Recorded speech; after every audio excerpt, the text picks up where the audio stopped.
Et salut à tous, donc on se retrouve ce soir pour la masterclass freelance donnée par Michael, donc qui est d'ailleurs notre premier invité sur le Discord à donner une masterclass, donc très honoré de t'avoir avec nous.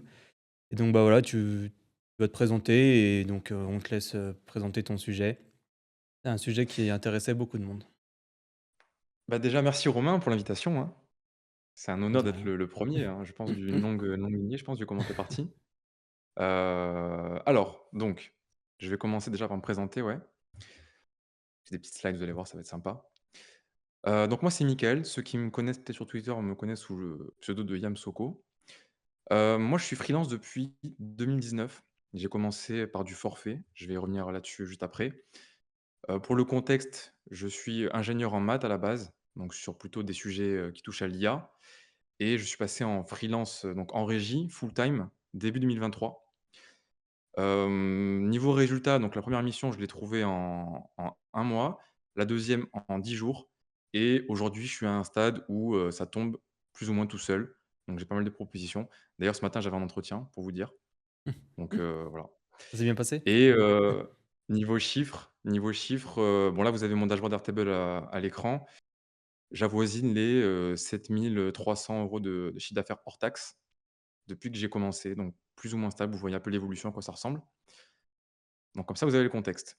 Ah oui, je ne l'ai pas écrit du coup sur la slide, mais bon là, actuellement, je suis en mission depuis, quasiment 1 an, voire un peu plus d'1 an et je travaille sur, des sujets qui touchent au LLM. Donc pour ceux qui sont un peu dans l'IA, qui voient un peu tout ça, donc les sujets de recherche autour de ChatGPT, les RAG et tout ça. Voilà. Alors, déjà, je vais commencer par parler un peu du freelancing, donc je vais parler du forfait, de la régie et je vous montrerai après, moi, ce que je considère être les 4 étapes, les 4 axes à comprendre pour trouver une mission quand on est, débutant en CDI ou en freelance et qu'on galère à trouver des missions. Donc déjà, je vais commencer par les bases. Donc le freelancing, c'est la vente d'un savoir-faire contre de l'argent, donc là, rien de fou. Il y a 2 façons de faire principales, donc au forfait. Le forfait, ça va être la vente, d'un résultat et la régie qui va être la vente du temps passé. Donc en gros, ça va être, obligation de moyens pour ceux que ça parle, sur ces termes-là. La régie, depuis quelques années, ça se démocratise à fond. Enfin, c'est pas nouveau, hein, c'est un mode de freelancing qui existe depuis très longtemps. Mais récemment, ça se démarque. Il y a plusieurs raisons. Donc il y a beaucoup de demandes des grands comptes qui sont les principaux clients de la régie en France. Il y a aussi le fait que du coup, ça élargit la demande à des profils plus juniors. Il n'y a pas que des seniors qui sont sur le marché, alors qu'avant, c'était peut-être un peu le cas. Il fallait être vraiment reconnu, avoir un gros réseau et donc là, j'y viens, le troisième point, c'est que, aujourd'hui, il y a beaucoup de plateformes, il y a beaucoup de moyens de trouver des missions, ce qui fait que, on peut s'en sortir sans avoir forcément un gros réseau. Tous ces éléments fait que, quelqu'un comme, moi ou comme quelqu'un qui est assez junior peut se lancer en freelance et trouver une mission et avoir les résultats que j'ai. Là, je vous ai mis à peu près les résultats qu'on peut avoir en tant que junior. Donc j'ai mis entre 7 et 8 000 € de CA par mois, que certains considéreront même comme étant bas. Donc pour ceux qui ne sont pas en freelance, ça peut paraître, très insolent de dire ça, mais la vérité, c'est que, 7 à 8 000 € par mois en freelance, c'est le début du jeu, quoi. On est encore au début. Et important aussi de comprendre que le travail demandé quand on est freelance en régie avec des grands comptes, c'est le même travail qu'on fait quand on est salarié en ESN. D'où l'intérêt vraiment quand on est en ESN d'explorer cette piste-là, en fait. Parce que clairement, c'est la même chose, sauf que vous êtes payé, 2 fois plus. Vous avez le graphe à côté qui parlera, c'est à l'échelle, hein. Il y a pas les je me suis fait chier à le faire à l'échelle, donc c'est à l'échelle, là, vous avez la vraie marge que se fait en moyenne une ESN quand vous êtes un salarié et quand vous êtes freelance. Voilà. Alors, le forfait, c'est donc comme on l'a dit, c'est le fait de vendre une prestation avec un résultat à la clé. Donc ça veut dire quoi? Ça veut dire que souvent le prix va être défini à l'avance. Souvent les missions vont être assez courtes. Il y a pas vraiment de règles, mais c'est des missions qui vont pas faire, 1 an d'affilée, ça va être des petites missions. Il y a un potentiel de faire un très gros CA. Ça, c'est l'avantage du forfait. C'est que, si on se price bien, si on est très bon sur ce qu'on fait, on peut réussir à faire des gros mois. J'ai mis 10-20 K. Il y a des freelances qui font même plus que ça, tout seuls, au forfait. L'inconvénient, c'est que ça va être des revenus plutôt instables si on compare à la régie et il faut aussi se rendre compte que la majorité des freelances, ils vont pas du tout être dans ces chiffres-là. Ils vont même être, en général, en dessous des 3 000 € par mois. Ensuite, j'ai aussi noté, voilà, vous avez, le risque de faire des mauvaises estimations qui est le grand classique. Même les gens très expérimentés ne sont pas, insensibles à ça. Si on estime mal la charge, beh, forcément on travaille gratuitement et ça fait qu'on baisse son taux horaire effectif, quoi. Donc c'est un des arguments qui fait qu'on va peut-être avoir, un moins bon rendement en faisant, du forfait ou de l'instabilité du moins. Et moi, le gros problème que je considère, personnellement, c'est que, bah, il y a besoin de faire beaucoup de ventes parce que les missions sont courtes. C'est aussi une façon de faire du freelancing qui demande d'avoir une offre particulière. Donc il faut savoir se vendre, il faut savoir, créer son offre et cetera et tout ce qui va avec. Donc c'est quelque chose qu'il ne faut pas négliger. C'est un métier à part entière, hein. Certains font que ça. Donc quand on est freelance et qu'on fait du forfait, il faut comprendre que, bah, la vente, ça va être une grosse partie du taf. En conclusion, ça va être du coup un mode de freelancing qui est pas forcément accessible ou adapté aux profils qui sont très juniors. Ou alors il va falloir, se lever tôt. Au contraire, la régie, donc là, on va faire un peu l'équivalent pour la régie. Le prix va être défini en fonction du temps travaillé, donc ça va se calculer avec le TJM, donc le taux journalier moyen fois le nombre de jours travaillés. Il y a pas forcément de risque de mauvaise estimation parce qu'il y a pas d'estimation à faire. C'est simplement, on envoie une facture, ce mois-ci j'ai travaillé, 19 jours, voici la facture, point. Il y a pas de problème. Les missions, elles vont souvent être longues, donc supérieures à 6 mois, j'ai mis, mais même ça va plus loin, hein, ça va 1 an, 2 ans. Parce que les grands comptes, ils font des investissements, ils veulent avoir un retour, donc ils font souvent des gros investissements sur, en général, plus de 6 mois, voire plus d'1 an. Niveau CA, comme je l'ai dit, on peut atteindre 7 à 8 000 € par mois de façon assez stable pour un junior, si on compte pas le fait qu'on peut prendre des pauses et cetera et l'intercontrat. Et bah, du coup, il y a très peu de ventes à faire puisque si on a des missions qui durent, 6 mois, 1 an, bah, on n'a qu'à faire un process de vente tous les 6 mois, 1 an. Ce que je conseille pas forcément, mais c'est la réalité. Donc il y a beaucoup moins de ventes dans le quotidien d'un freelance en régie.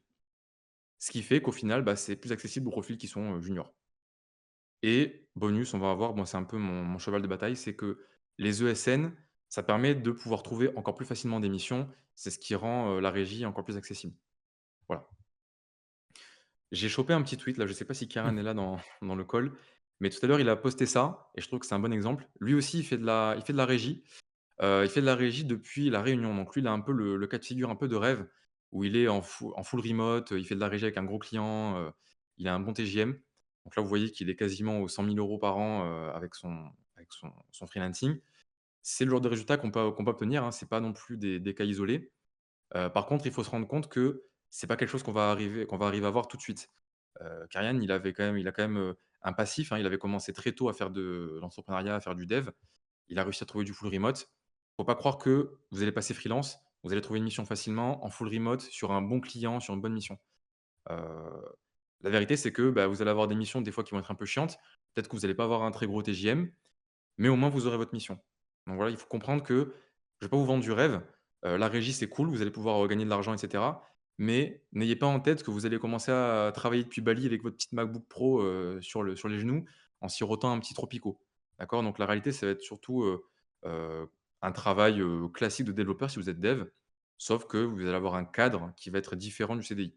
C'est surtout ça la différence et en pratique, comme je l'ai dit, ça va pas changer grand chose à votre quotidien si vous êtes déjà en salarié, en ESN.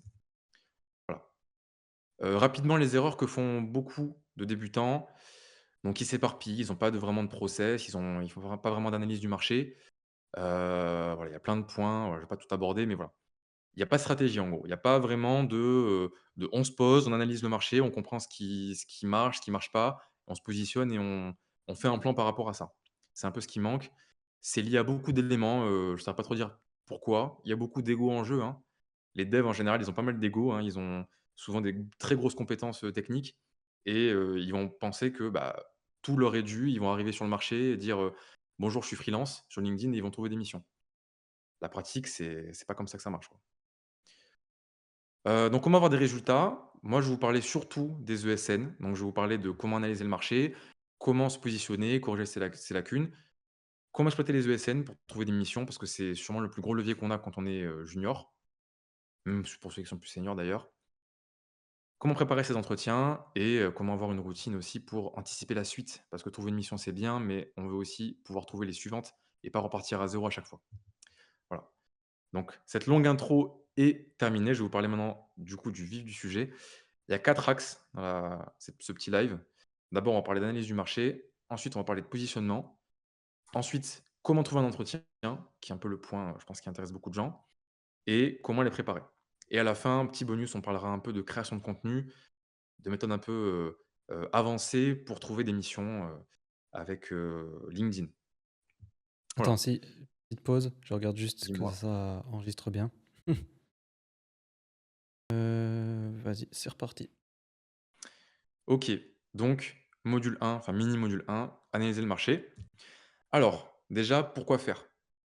Analyser le marché, pour moi, c'est vital parce que, bah, ça sert à comprendre ce que le marché cherche, à quel point il le cherche et aussi, quel est le niveau de la concurrence.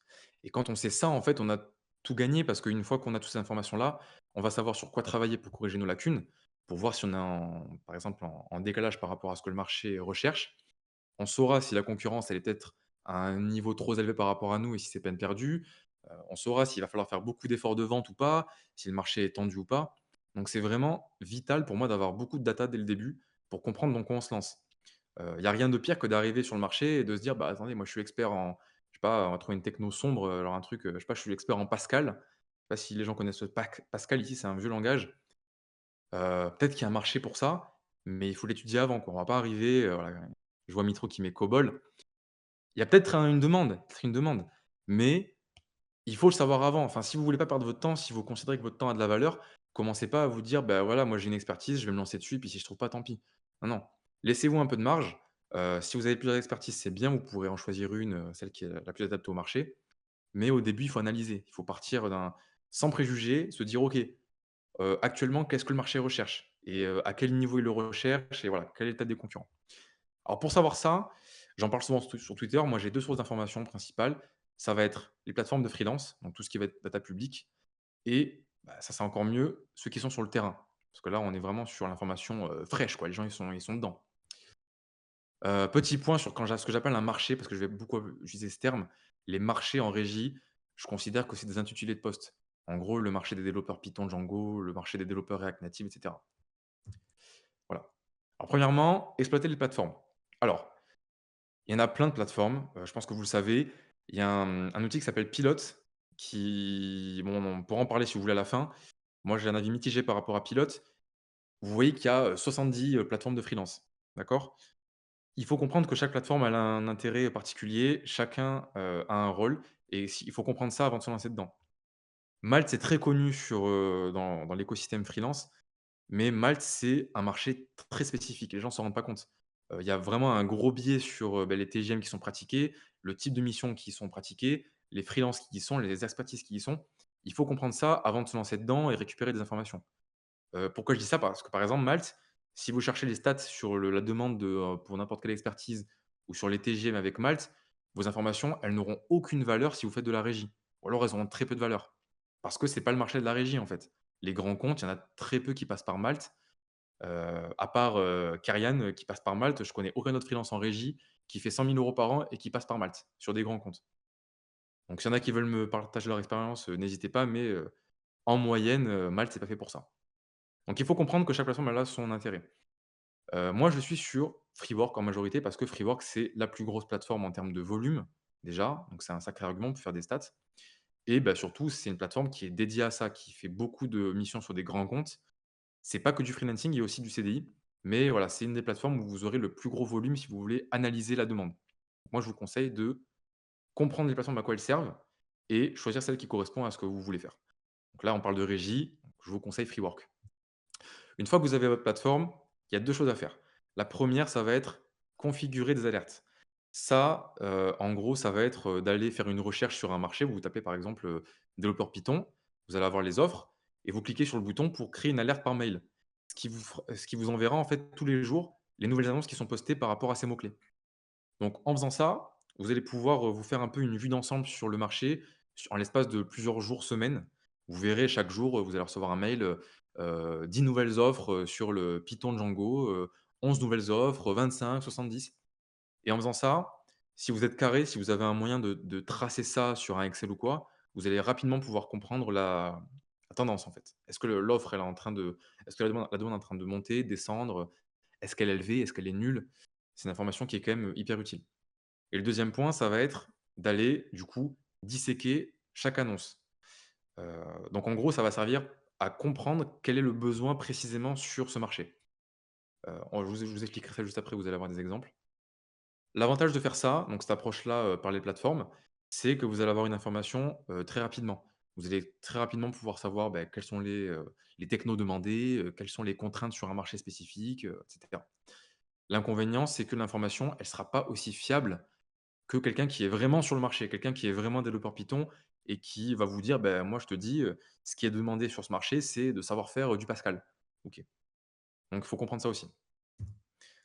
Petite illustration, là vous avez mon outil que je poste souvent, donc moi j'ai fait un truc un peu, moi je suis un peu fou donc voilà. C'est pas obligé d'aller dans le délire aussi loin. Moi j'automatise la partie récupération des alertes pour avoir en fait la tendance des offres Python. Et donc là vous voyez, chaque semaine en gros j'ai la somme des offres qui sont postées et je vois à peu près la tendance.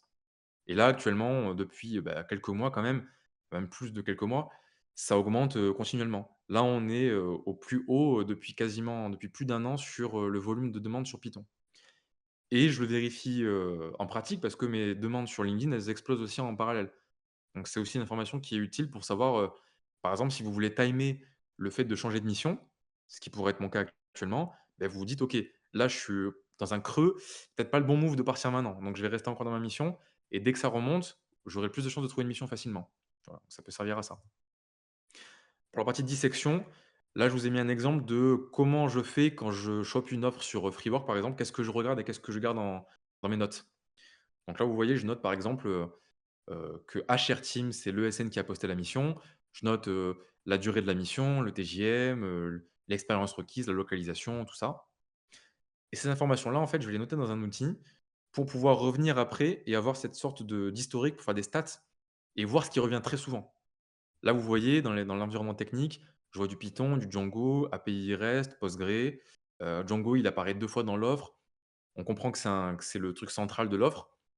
En fait, si je vois ça, arriver 3, 4, 5, 6 fois, sur les offres que je lis, tous les jours, je vais me dire: «OK, Django, ça a l'air d'être un truc qui est demandé en ce moment, il y a beaucoup de demandes, donc soit je le prends comme information et je me forme dessus, soit, je garde ça dans un coin de ma tête et je m'en sers comme information pour comprendre, vers quoi le marché évolue. Est-ce que le marché recherche plutôt des développeurs orientés, web pour du Python? Est-ce que c'est plutôt sur du data engineering? Voilà, en fait, c'est pour avoir une vue d'ensemble, quoi. Donc le bilan avec cette approche-là, donc orientée plateforme, vous allez pouvoir récupérer beaucoup d'infos. Par contre, il vous en manquera 2 principales qui, je pense, sont, quand même importantes. Ça va être l'équilibre entre la demande et l'offre et le niveau des concurrents. Et donc ça, pour l'avoir, alors je ne sais pas s'il y en a qui ont des pistes pour le trouver via des data publiques. Moi, j'ai pas encore trouvé de comment faire, mais vous avez le renseignement humain qui peut vous servir à trouver ça. Donc, pour le renseignement humain, donc ceux qui sont sur le terrain. Vous avez les freelances, qui sont des freelances sur votre techno, donc ce que vous pourrez considérer comme étant vos concurrents, hein. Donc les freelances, Python par exemple, dans mon cas. Et vous avez les ESN. Donc les ESN avec les ingés d'affaires qui, eux, sont vraiment sur le terrain. Ils sont tous les jours en train d'aller appeler des clients, appeler des candidats. Eux, ils sont vraiment tout le temps là-dedans. Ils comprennent très bien ce qui est demandé. Ils ont souvent une expertise d'ailleurs sur un secteur, donc c'est une très bonne source d'infos. Donc mon approche, elle est très, très simple, hein, pour récupérer l'info, c'est, de les contacter, hein, tout simplement. Les trouver sur LinkedIn, leur envoyer un petit message. Vous avez aussi les forums de freelance qui sont pas mal. Il y en a un sur, Freework, qui est pas mal actif où vous pouvez aller discuter avec des freelances, voir un peu leur sujet, voir leur retour. S'il y en a qui disent: «Ouais, en ce moment, c'est galère», ou alors: «Ouais, en ce moment, les TGM, ils augmentent».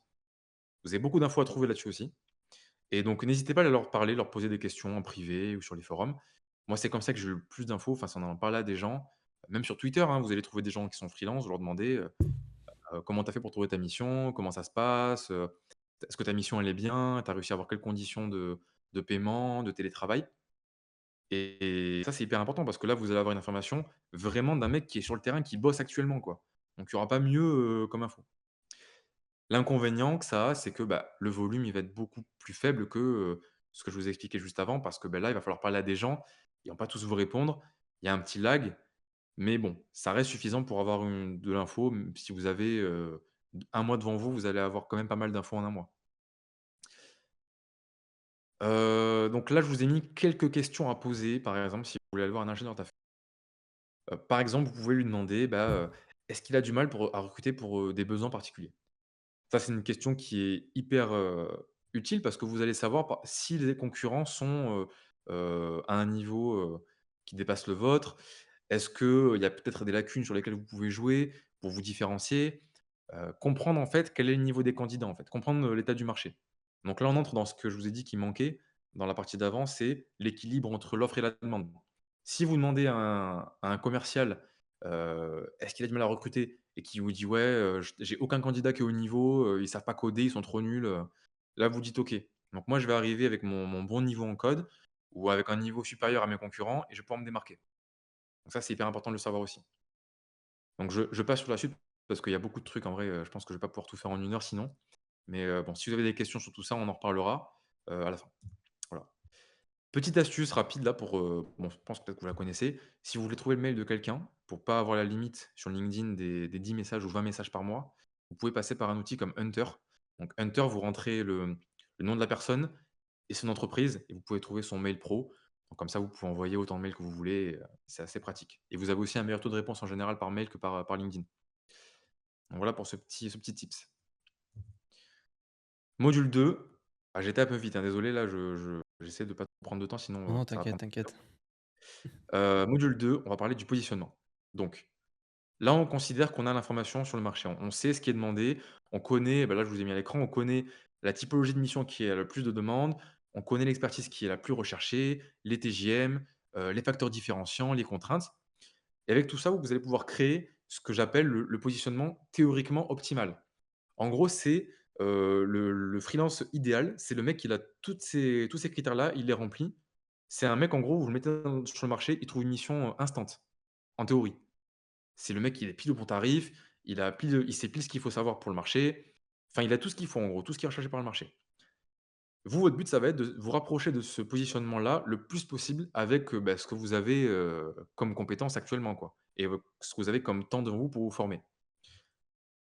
Donc en gros, si on fait un exemple, pour le Python backend, vous pouvez, peut-être arriver à ce positionnement optimal qui est, bah, il faut être, sur une typologie de mission développeur Python backend.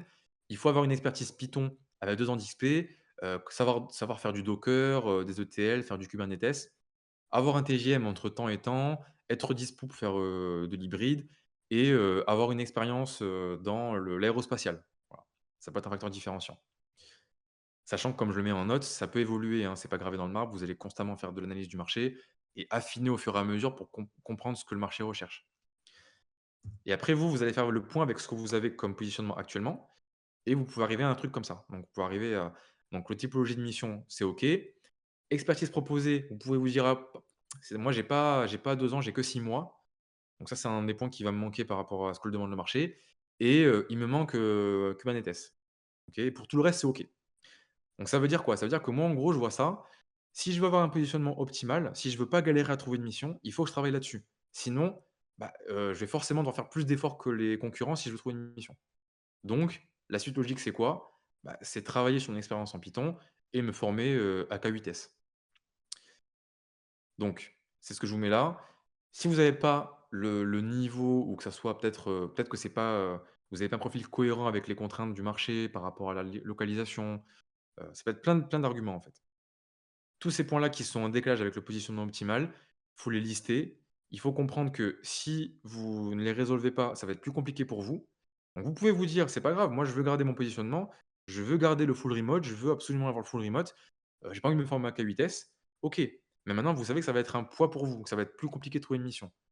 Mais voilà, donc au moins vous le savez et c'est déjà bien. Parce qu'il y en a qui sont sur le marché, ils comprennent pas qu'ils sont en décalage. Donc déjà vous avez le premier step, c'est comprendre que vous êtes en décalage. Après, vous avez aussi l'option de, bah, faire des concessions et vous dire: «OK, peut-être que je vais faire une concession et pas demander le full remote et peut-être prendre aussi des missions en hybride». Ou alors vous avez aussi donc l'autre option, ça va être, bah, de faire, le maximum possible donc d'investissement pour améliorer son profil et pour qu'il colle vraiment à ce que le marché recherche. Bon, il y a une option aussi de changer de marché que j'ai listée. Alors ça, c'est un peu extrême, hein, mais bon, il y en a qui font ça aussi. Si vous avez plusieurs expertises, vous pouvez potentiellement changer de marché complètement et recommencer à zéro. Mais bon, c'est pas forcément ce que je conseillerais. Donc là, petit focus sur les projets perso. C'est un sujet que j'aime beaucoup parce qu'en général, quand on a peu d'expérience, c'est très utile pour combler ce fameux manque d'XP. Si je reprends mon cas à moi, qui, n'a que 6 mois alors que le marché recherche 2 ans, bah, c'est un très bon moyen pour moi de remplir mon CV, de me former, de pouvoir, avoir aussi un facteur différenciant par rapport à des concurrents. L'avantage aussi, c'est qu'un projet perso, bah, je peux en faire autant que je veux hein. Si je suis vraiment acharné, si j'ai vraiment, en objectif numéro un de vraiment faire la différence, ben je me dis: «OK, pendant 3 mois, je vais faire que du projet perso, je vais en faire, 3 projets de fou qui vont cibler vraiment précisément un marché et comme ça, je vais avoir un profil de fou, en fait». Donc ça, pour moi, c'est un levier énorme quand vous êtes débutant parce que en faisant ça, comparé à d'autres profils débutants, vous allez vraiment briller parce que, vous allez avoir un CV entre un mec qui a, 1 an d'XP, 6 mois d'XP en CDI ou en stage, l'autre qui a pareil 1 an d'XP en CDI, mais qui a fait 3 projets pile sur les problématiques que le client, cherche à résoudre, l'effet, il est immédiat. Et tous ceux qui ont des projets perso et qui en ont parlé en entretien, ils savent de quoi je parle. En général, quand vous avez des bons projets, tout l'entretien, c'est là-dessus. Ils vont vous dire: «Ah, c'est intéressant ce projet, vous pouvez en parler?» et en fait, vous parlez que de ça.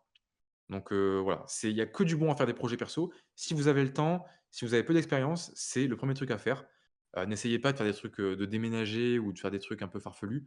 Commencez par ça vous permettra de vous former, vous aurez plus d'expérience, vous aurez un facteur différenciant.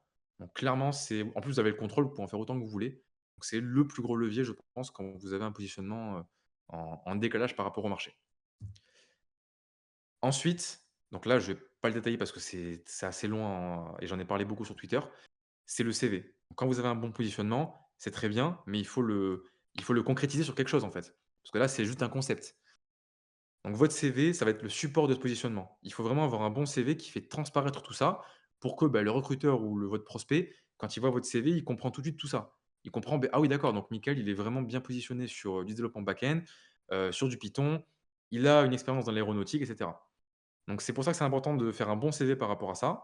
Donc si vous voulez creuser le sujet, j'ai fait un long post sur ça, c'était je l'ai mis, ouais, lundi, donc début de semaine, où j'ai mis pas mal d'éléments pour faire votre CV.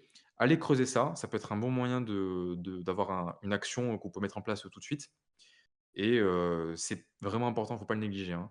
Parce que je vous dis, il y a beaucoup de très, très bons, développeurs au freelance, mais qui ont un CV, éclaté, c'est très dommage. Donc négligez pas le CV. Voilà. Module 3, maintenant on va parler de la partie entretien. Donc là, on considère que le positionnement, il est OK. Vous avez un bon CV, il est à peu près cohérent avec, votre positionnement. Vous l'avez un peu validé avec le marché, vous avez déjà eu des retours avec des commerciaux qui vous ont contacté et cetera. Donc le CV, il est OK, le positionnement, il est OK. Maintenant, on va voir comment, trouver des entretiens, ce qui est, pour beaucoup la partie qui fait peur, alors qu'en réalité, c'est vraiment pas compliqué. Donc, moi, je vais vous parler de la méthode la plus, efficace, je pense. Quand vous avez, pas beaucoup de temps devant vous et que vous voulez avoir votre mission, rapidement. Donc j'en ai parlé un peu au début, les ESN, c'est le plus gros levier. Alors j'ai pas précisé, je sais pas si tout le monde sait ce que c'est une ESN. Une ESN, c'est, une entreprise de service qui va faire, l'intermédiaire entre un client final, donc souvent des grands comptes, dans notre cas pour la régie et des freelances. Les ESN, bon, elles ont aussi des employés en CDI souvent, même en majorité, c'est des CDI, mais ils prennent aussi des freelances. Alors c'est un énorme levier parce que, les ESN, elles ont un très gros réseau de clients qui ont des besoins qui sont souvent urgents et déjà vous avez pas de réseau, c'est un premier point, déjà on a déjà, tué le game. Vous arrivez, vous allez parler à un ingénieur d'affaires, lui il connaît déjà 5 clients qui ont besoin de gens comme vous. Vous avez gagné, 2 semaines de prospection, voire plus. Donc clairement, c'est un énorme levier. En plus de ça, comme je vous ai dit, donc les besoins sont souvent urgents, ce qui vous donne un poids dans la négociation et ce qui fait que ça peut avancer très vite. Des fois, vous allez avoir un commercial qui vous contacte. Dans la semaine, vous allez avoir l'entretien avec le client et ça peut être décidé la semaine d'après, quoi. Ça peut aller très, très vite. Alors que vous, si vous allez voir un client, déjà, vous avez aucun moyen de savoir s'il a besoin de vous, s'il prend des freelances, enfin, vous partez un peu à l'aventure, quoi, si vous partez sans ESN. C'est possible, hein, je dis pas que c'est pas possible. Beaucoup de gens font comme ça, mais l'ESN, au moins, vous savez que vous avez des clients qui sont chauds, chauds dans le sens marketing, hein, c'est-à-dire qu'ils sont déjà, ils savent qu'ils ont un besoin, ils sont prêts à payer pour, avoir une solution. Ils ont déjà été voir des ESN pour trouver des gens, des candidats, donc vraiment où il y a pas plus chaud. Et là, vous arrivez avec un bon profil, s'il y a un match entre les 2, ça va aller très vite. Donc très, très gros levier. Comment l'exploiter? Là aussi, il faut pas non plus trop se casser la tête. Vous allez trouver des ingés d'affaires et vous allez les contacter. Donc il y a 3 méthodes pour les contacter. La 1re, c'est la meilleure, après on va avoir des trucs un peu plus dégradés. Donc la première, c'est d'aller voir du coup dans vos offres, dans vos analyses d'offres, quand vous avez fait le décortiquage que je vous ai présenté au début. Vous avez vu, j'ai noté le SN qui postait l'offre. En fait, ça me sert à quoi? Ça me sert à ce moment-là. Ça me sert après à aller retrouver la personne qui a posté l'annonce, donc sur LinkedIn. Donc je vais stalker en fait le l'ESN, trouver les recruteurs et s'il y a le nom de la personne, je vais la contacter directement par mail et lui dire: «J'ai vu votre annonce». Bon, je vous montrerai un template de message juste après, mais vous lui dites: «J'ai vu votre annonce, voici mon profil, voici mon CV, je fais ceci, je suis dispo tout de suite. Si vous êtes intéressé par mon profil, on se programme un call dans la semaine, je suis dispo». Voilà. Un truc pas compliqué, un truc comme ça, un truc vraiment simple et vous faites ça avec chaque offre qui est pertinente par rapport à votre marché et où le nom du recruteur est mentionné. S'il y a pas le recruteur, donc là, c'est le deuxième point, vous pouvez prendre le SN et aller sur LinkedIn et chercher, ingé d'affaires suivi de l'entreprise et là, ils vont vous remonter tous ceux qui sont ingé d'affaires dans l'entreprise et vous faites un truc bête et méchant, vous allez tous les prendre un par un et leur envoyer un message. Voilà, ou un mail, c'est encore mieux. Et pareil, hein, vous dites, «J'ai vu que votre ESN a posté une annonce sur Freework ou sur telle plateforme, sur un besoin en Django. Moi, je suis freelance Django, voilà, voici mon profil, vous expliquez brièvement ce que vous faites. Je suis dispo à ZAP. Vous avez mon CV en pièce jointe. Si vous voulez avancer, on avance, on se fait un call cet après-midi, je suis dispo». Et troisième option, qui est un peu moins bien, c'est d'aller chercher directement sans avoir trouvé, avant une ESN qui pose des missions de freelance, juste un jet d'affaires, enfin ingénieur d'affaires, suivi de votre ville, par exemple, si vous êtes dans une grande ville ou votre région et aller trouver ces ingénieurs d'affaires-là et les contacter. Vous leur dites: «Moi voilà, moi c'est Mickaël, je suis freelance en Python. Est-ce que vos clients actuellement, ils ont des besoins sur du Python? Si oui, moi je suis disponible, à ZAP, vous pouvez me contacter, cet après-midi on s'appelle et on peut discuter et cetera». Et ça, c'est très simple, mais vous allez avoir, un taux de réussite qui est enfin, c'est ces trucs comme ça marche très bien, hein. Enfin, faut pas chercher très compliqué, hein. Vous allez envoyer des messages simples par mail, ça suffit. Donc mieux vaut contacter celles qui bossent avec des freelances, parce qu'elles, vous savez qu'elles bossent avec des freelances. Il y a pas vraiment, cet aspect, devoir négocier pour, savoir s'ils bossent avec des freelances ou pas, ce qui est un peu le problème. Là, au moins, vous savez, ils ont posté une annonce sur Freework, ils cherchent un freelance activement. Vous allez arriver: «Bonjour, je suis freelance, je suis pile sur, ce que vous cherchez, je suis, freelance Django, vous cherchez un profil Django, bonjour, je suis là» et après, ça déroule, quoi. Donc petit template de message, bon, je vous l'ai dit à l'oral quand vous avez un peu l'idée. Par LinkedIn, il faut aller, à l'essentiel parce je crois qu'il y a que 200 caractères dans l'invitation, donc il faut aller vraiment au but. «Bonjour, voilà, je suis freelance, Python, je suis dispo ASAP. Est-ce que vos clients ont des besoins?» Ça, c'est si vous ne savez pas s'ils ont des besoins. Si vous savez, vous dites, «J'ai vu que vous avez posté une annonce sur tel besoin, on peut s'appeler, merci». Et si vous passez par les mails, là, vous pouvez aller un peu plus loin, vous pouvez un peu plus vous présenter, poser des questions, essayer de créer une discussion, mettre votre CV en pièce jointe. Donc c'est un peu mieux. Moi, je conseille les mails, vous avez un meilleur taux de réponse et puis ça change parce que ça fait aussi la différence, hein. Il y a peu de freelance, même peu de candidats en général qui vont aller trouver les recruteurs et les prospecter par mail. Donc en faisant ça, déjà, vous faites la diff par rapport aux concurrents. Donc voilà l'approche que je vous conseille de faire et de commencer dès maintenant pour trouver des missions. C'est très simple, très basique, il y a rien de fou, mais vous allez avoir des gros résultats si vous mettez ça en place et que vous faites ça avec un vrai volume. Parce que ça, c'est un problème aussi. Il y en a, ils vont commencer à prospecter, ils vont se dire: «OK, j'ai envoyé 2 messages aujourd'hui, j'ai pas de» normal en fait, enfin, tu en envoies, 2, faut en envoyer 20 en fait, tu en envoies 20 par jour pendant une semaine et puis tu verras et après si tu as que des retours négatifs, tu comprendras, ce qui va pas et ça pourra t'aider à avoir un meilleur positionnement. Si tu as vraiment pas de retour, c'est bizarre. Peut-être tu as un problème autre part, enfin là, je saurais pas trop te dire. Mais dans tous les cas, c'est que du positif. Si on vous répond, «Non parce que, ceci, ceci, ceci», vous allez savoir qu'est-ce qui vous pose problème sur votre profil et vous allez revenir à l'étape 2, donc positionnement, comprendre ce qui cloche avec votre positionnement par rapport à ce que le marché recherche et corriger ça et après repartir à l'étape prospection et c'est un peu, un cycle itératif, quoi. Ça peut arriver, hein, vous allez croire comprendre le marché, arriver sur le marché, «Salut, moi je suis dispo pour une mission, est-ce que vous avez des besoins?» et ils vont vous dire: «Attends, tu sais rien faire en fait. Nous on cherche des gens qui savent faire du Pascal, je te rappelle. Toi tu fais du Python». Après tu fais: «Ah ouais merde, pardon, OK». Après tu repars à l'étape 2, tu te formes et tu recommences. Donc on en revient au fait qu'il faut vraiment avoir beaucoup de data pour pas perdre de temps, quoi. Si vous avez beaucoup de data fiable, vous allez arriver avec, beaucoup de conviction, beaucoup de confiance sur ce que le marché recherche et après c'est qu'une question de volume. Si vous savez que le marché a besoin de vous, qu'il a besoin de développeurs Python sur ce que vous savez faire et que vous êtes bien positionné, vous avez juste à contacter beaucoup de SN et c'est réglé, quoi. Normalement, c'est réglé. Donc mon process, rapidement, je vois une offre, j'envoie une invitation LinkedIn, j'envoie un mail et des relances. Voilà. Bon là aussi rien de fou, hein, ça je pense que c'est assez classique, hein, quand on fait de la prospection. Bon, surtout faire des relances, c'est important. Il y en a qui font pas de relance, c'est un peu une erreur assez, banale, mais il faut en faire. Moi, je crois pas avoir eu d'offre sans relance, honnêtement. J'ai toujours eu besoin de relancer. C'est pas un problème de relancer. Beaucoup de gens pensent que ça fait forceur, c'est pas forceur, hein, c'est comme ça que ça marche, hein. Les gens n'ont pas que ça à faire. Des fois, ils oublient que vous avez envoyé un message, rappelez-leur, vous leur dites: «Bah, au fait, voilà, je vous ai envoyé un message, je vous ai dit que j'étais disponible pour une mission. Est-ce que vous recherchez toujours quelqu'un? Si oui, je suis toujours dispo, voilà, on peut discuter». Alors faut pas hésiter, n'allez pas spammer toutes les 2 heures. Moi, vous voyez que j'ai mis mon process, c'est, J+2 et J+5, donc ça va quoi, c'est pas du gros spam. Il y en a qui font beaucoup plus, que ça, donc n'ayez pas peur de relancer, c'est hyper important et bah, de toute façon, si vous faites ça, vous allez pas avoir beaucoup de résultats, donc au moins c'est simple. Donc relancer, c'est hyper important. Partie entretien, maintenant on va voir comment, réussir l'entretien. Parce que maintenant qu'on a fait ça, on a eu des contacts, on a réussi à avoir des ingés d'affaires au téléphone. Maintenant, comment on fait pour closer, pour avoir la mission? Parce que c'est pas tout n'est pas gagné encore. Là, on a réussi à faire le plus gros, je pense, c'est le plus dur, hein, clairement, mais il faut réussir à closer et là aussi, si vous voulez être efficace, il y a des leviers à actionner pour, pas perdre son temps et avoir le maximum de taux de réussite. Alors pour commencer, déjà, il faut comprendre à quoi ressemble le process. L'avantage de faire de la régie via des ESN pour des grands comptes, qui est quand même, assez précis quand on y réfléchit, c'est que le process, il est quand même assez, cadré. Il est assez, standard, sur tous les clients que vous allez trouver en France. Du moins de mon expérience et de celle que j'ai pu avoir des retours des autres freelances. Donc en général, vous allez avoir un appel d'intro avec l'ESN.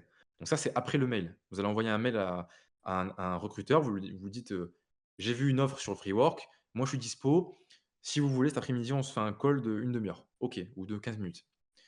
Là, il vous appelle. Donc là, c'est le 1re étape, c'est passer de l'appel à l'entretien avec le client. Ensuite, une fois que vous avez réussi ça, il y a 2 étapes. Soit vous allez passer par la case entretien technique, qui est assez courant.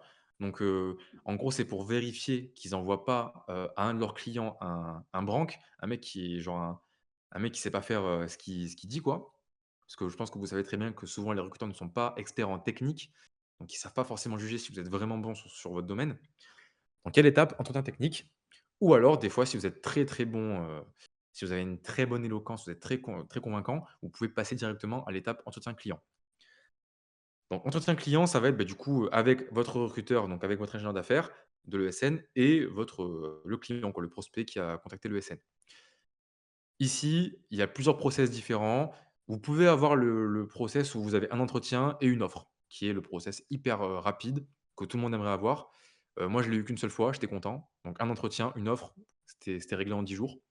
Des fois, vous allez avoir plusieurs entretiens, vous allez avoir, entretien RH, entretien technique, le fit avec l'équipe. Bon, souvent d'ailleurs, je vous le dis, quand il y a beaucoup d'entretiens, c'est un peu un red flag, hein. Si vous avez 5 entretiens pour avoir une offre, pour une mission en junior, à un moment, faut se dire que voilà, des fois, les entreprises se prennent pour, je sais pas quoi, ils se prennent pour Google. Si le process est trop long, ça peut être un red flag. En général, ça va assez vite. Vous allez avoir un entretien client, voire 2, et c'est déjà, pas mal et après vous allez avoir une offre. Et pareil, hein, vous allez aussi avoir l'entretien technique potentiellement avec un expert technique de l'équipe pour, valider là vraiment que vous avez ce qu'il faut pour, ce dont le client a besoin. Donc ça, ce que vous avez à l'écran, voilà, c'est le process qui revient souvent dans, le recrutement d'un candidat en régie. Même d'ailleurs en CDI en réalité, hein. Ceux qui sont en CDI en ESN, vous avez sûrement fait ce process-là. Moi le premier. Donc là voilà, je réinvente pas la roue. Mais quand vous comprenez ça, vous allez comprendre où il y a des leviers à actionner. Donc les règles d'or à comprendre en entretien, c'est que il va falloir rassurer le client ou le recruteur en ESN sur vos compétences techniques. Ça, c'est hyper important. Il faut qu'il comprenne que vous êtes vraiment bon, quoi. Vous savez faire, ce que vous dites, que votre CV, c'est pas un faux CV. Il y a aussi l'étape de confiance en soi, donc en tant que personne, montrer que vous êtes fiable, que vous n'êtes pas quelqu'un qui va la mettre à l'envers, qui va se barrer au bout de 10 jours sans prévenir. Enfin voilà, il faut qu'on ait envie de travailler avec vous, quoi. Ça, c'est hyper important aussi, hein. Gros problème chez les devs, que j'ai remarqué, c'est que, beaucoup sont très, très bons en technique. Ça, il y a pas de question. Mais du coup, ils vont pas faire l'effort de se dire: «Il faut que je paraisse, d'être, un mec sympa, quoi». Enfin, quelqu'un qui est sympa à vivre et avec qui on a envie de bosser. Et c'est hyper important, en fait. Parce que même si vous êtes très, très bon dans ce que vous faites, si vous êtes hyper condescendant, si vous êtes pas souriant, enfin, ou si vous êtes chiant, quoi, si on n'a pas envie de bosser avec vous, ça va aller très vite, hein. On va vite vous dire, «On vous rappellera» et on vous rappellera pas, quoi. Donc faut vraiment faire attention à ça aussi. Ne négligez pas cette partie-là, quoi. Partie, confiance en soi, donner confiance en soi et donner envie de travailler avec soi. D'autres éléments ensuite, donc la curiosité, poser des questions, soyez vraiment intéressé par le client, montrez que vous êtes intéressé et cetera. Plein de petits points qui sont importants à comprendre. Sachant que, le point crucial, c'est que dans chacun donc si je remets les étapes, dans les étapes que vous avez là, il y a un truc qui va revenir très souvent, ça va être le fait de se présenter. C'est un des rares éléments dans le process où vous avez vraiment le contrôle dessus à 100. Là, vous allez vraiment avoir carte blanche, on vous dit: «Présentez-vous» et c'est parti. Pour le reste du process, c'est pas vraiment le cas. Vous des fois, vous êtes beaucoup guidé par le client, par le recruteur. Donc c'est un peu compliqué à préparer, à anticiper. Mais la présentation, là, vous avez tout ce qu'il vous faut pour préparer ça et quand vous le faites en live, vous avez, tout le contrôle. C'est pour ça que c'est un des plus gros leviers, en fait et c'est grâce à la présentation que vous allez faire tout ça, que vous allez rassurer le client sur vos compétences techniques, que vous allez donner confiance en vous, que vous allez susciter la curiosité et cetera. Donc c'est le plus gros levier, c'est avoir une très bonne presse, un très bon pitch de vente, en gros. Donc c'est ce qu'on va voir là, juste après. Donc on va parler déjà de la partie, fixe. Ce que j'appelle la partie fixe, en gros, c'est votre, CV, enfin ce qui n'est ouais, votre CV, en gros. Ça va être en tout ce qui est, propre à votre expérience et qui n'est pas adapté, forcément au client, au prospect. Ça va être, bah, de dire: «OK, donc j'ai telle formation, j'ai eu telles expériences dans le passé». Bon déjà c'est pas mal, hein. Et ensuite, quand vous avez une partie fixe qui est carrée, que vous connaissez très bien, que vous connaissez les arguments à appuyer, vous savez, quels sont les points importants de vos expériences qu'il faut, aborder à chaque fois, vous allez pouvoir rajouter des éléments de contexte en fonction du client. Et ça, c'est là où vous allez faire un effet de fou, c'est que vous allez pouvoir faire comprendre au client que vous le comprenez, que vous comprenez ses besoins. En gros, un exemple, c'est, bah, si vous avez un client qui vous parle de son projet, il vous dit: «Bah, nous, on fait du Django, par contre, ouais, on a un gros problème, c'est les perfs». D'ailleurs, j'en parlais aujourd'hui sur Twitter. Hem, les performances, c'est vraiment notre sujet en ce moment, on galère, l'application elle rame trop, donc c'est vraiment notre gros problème.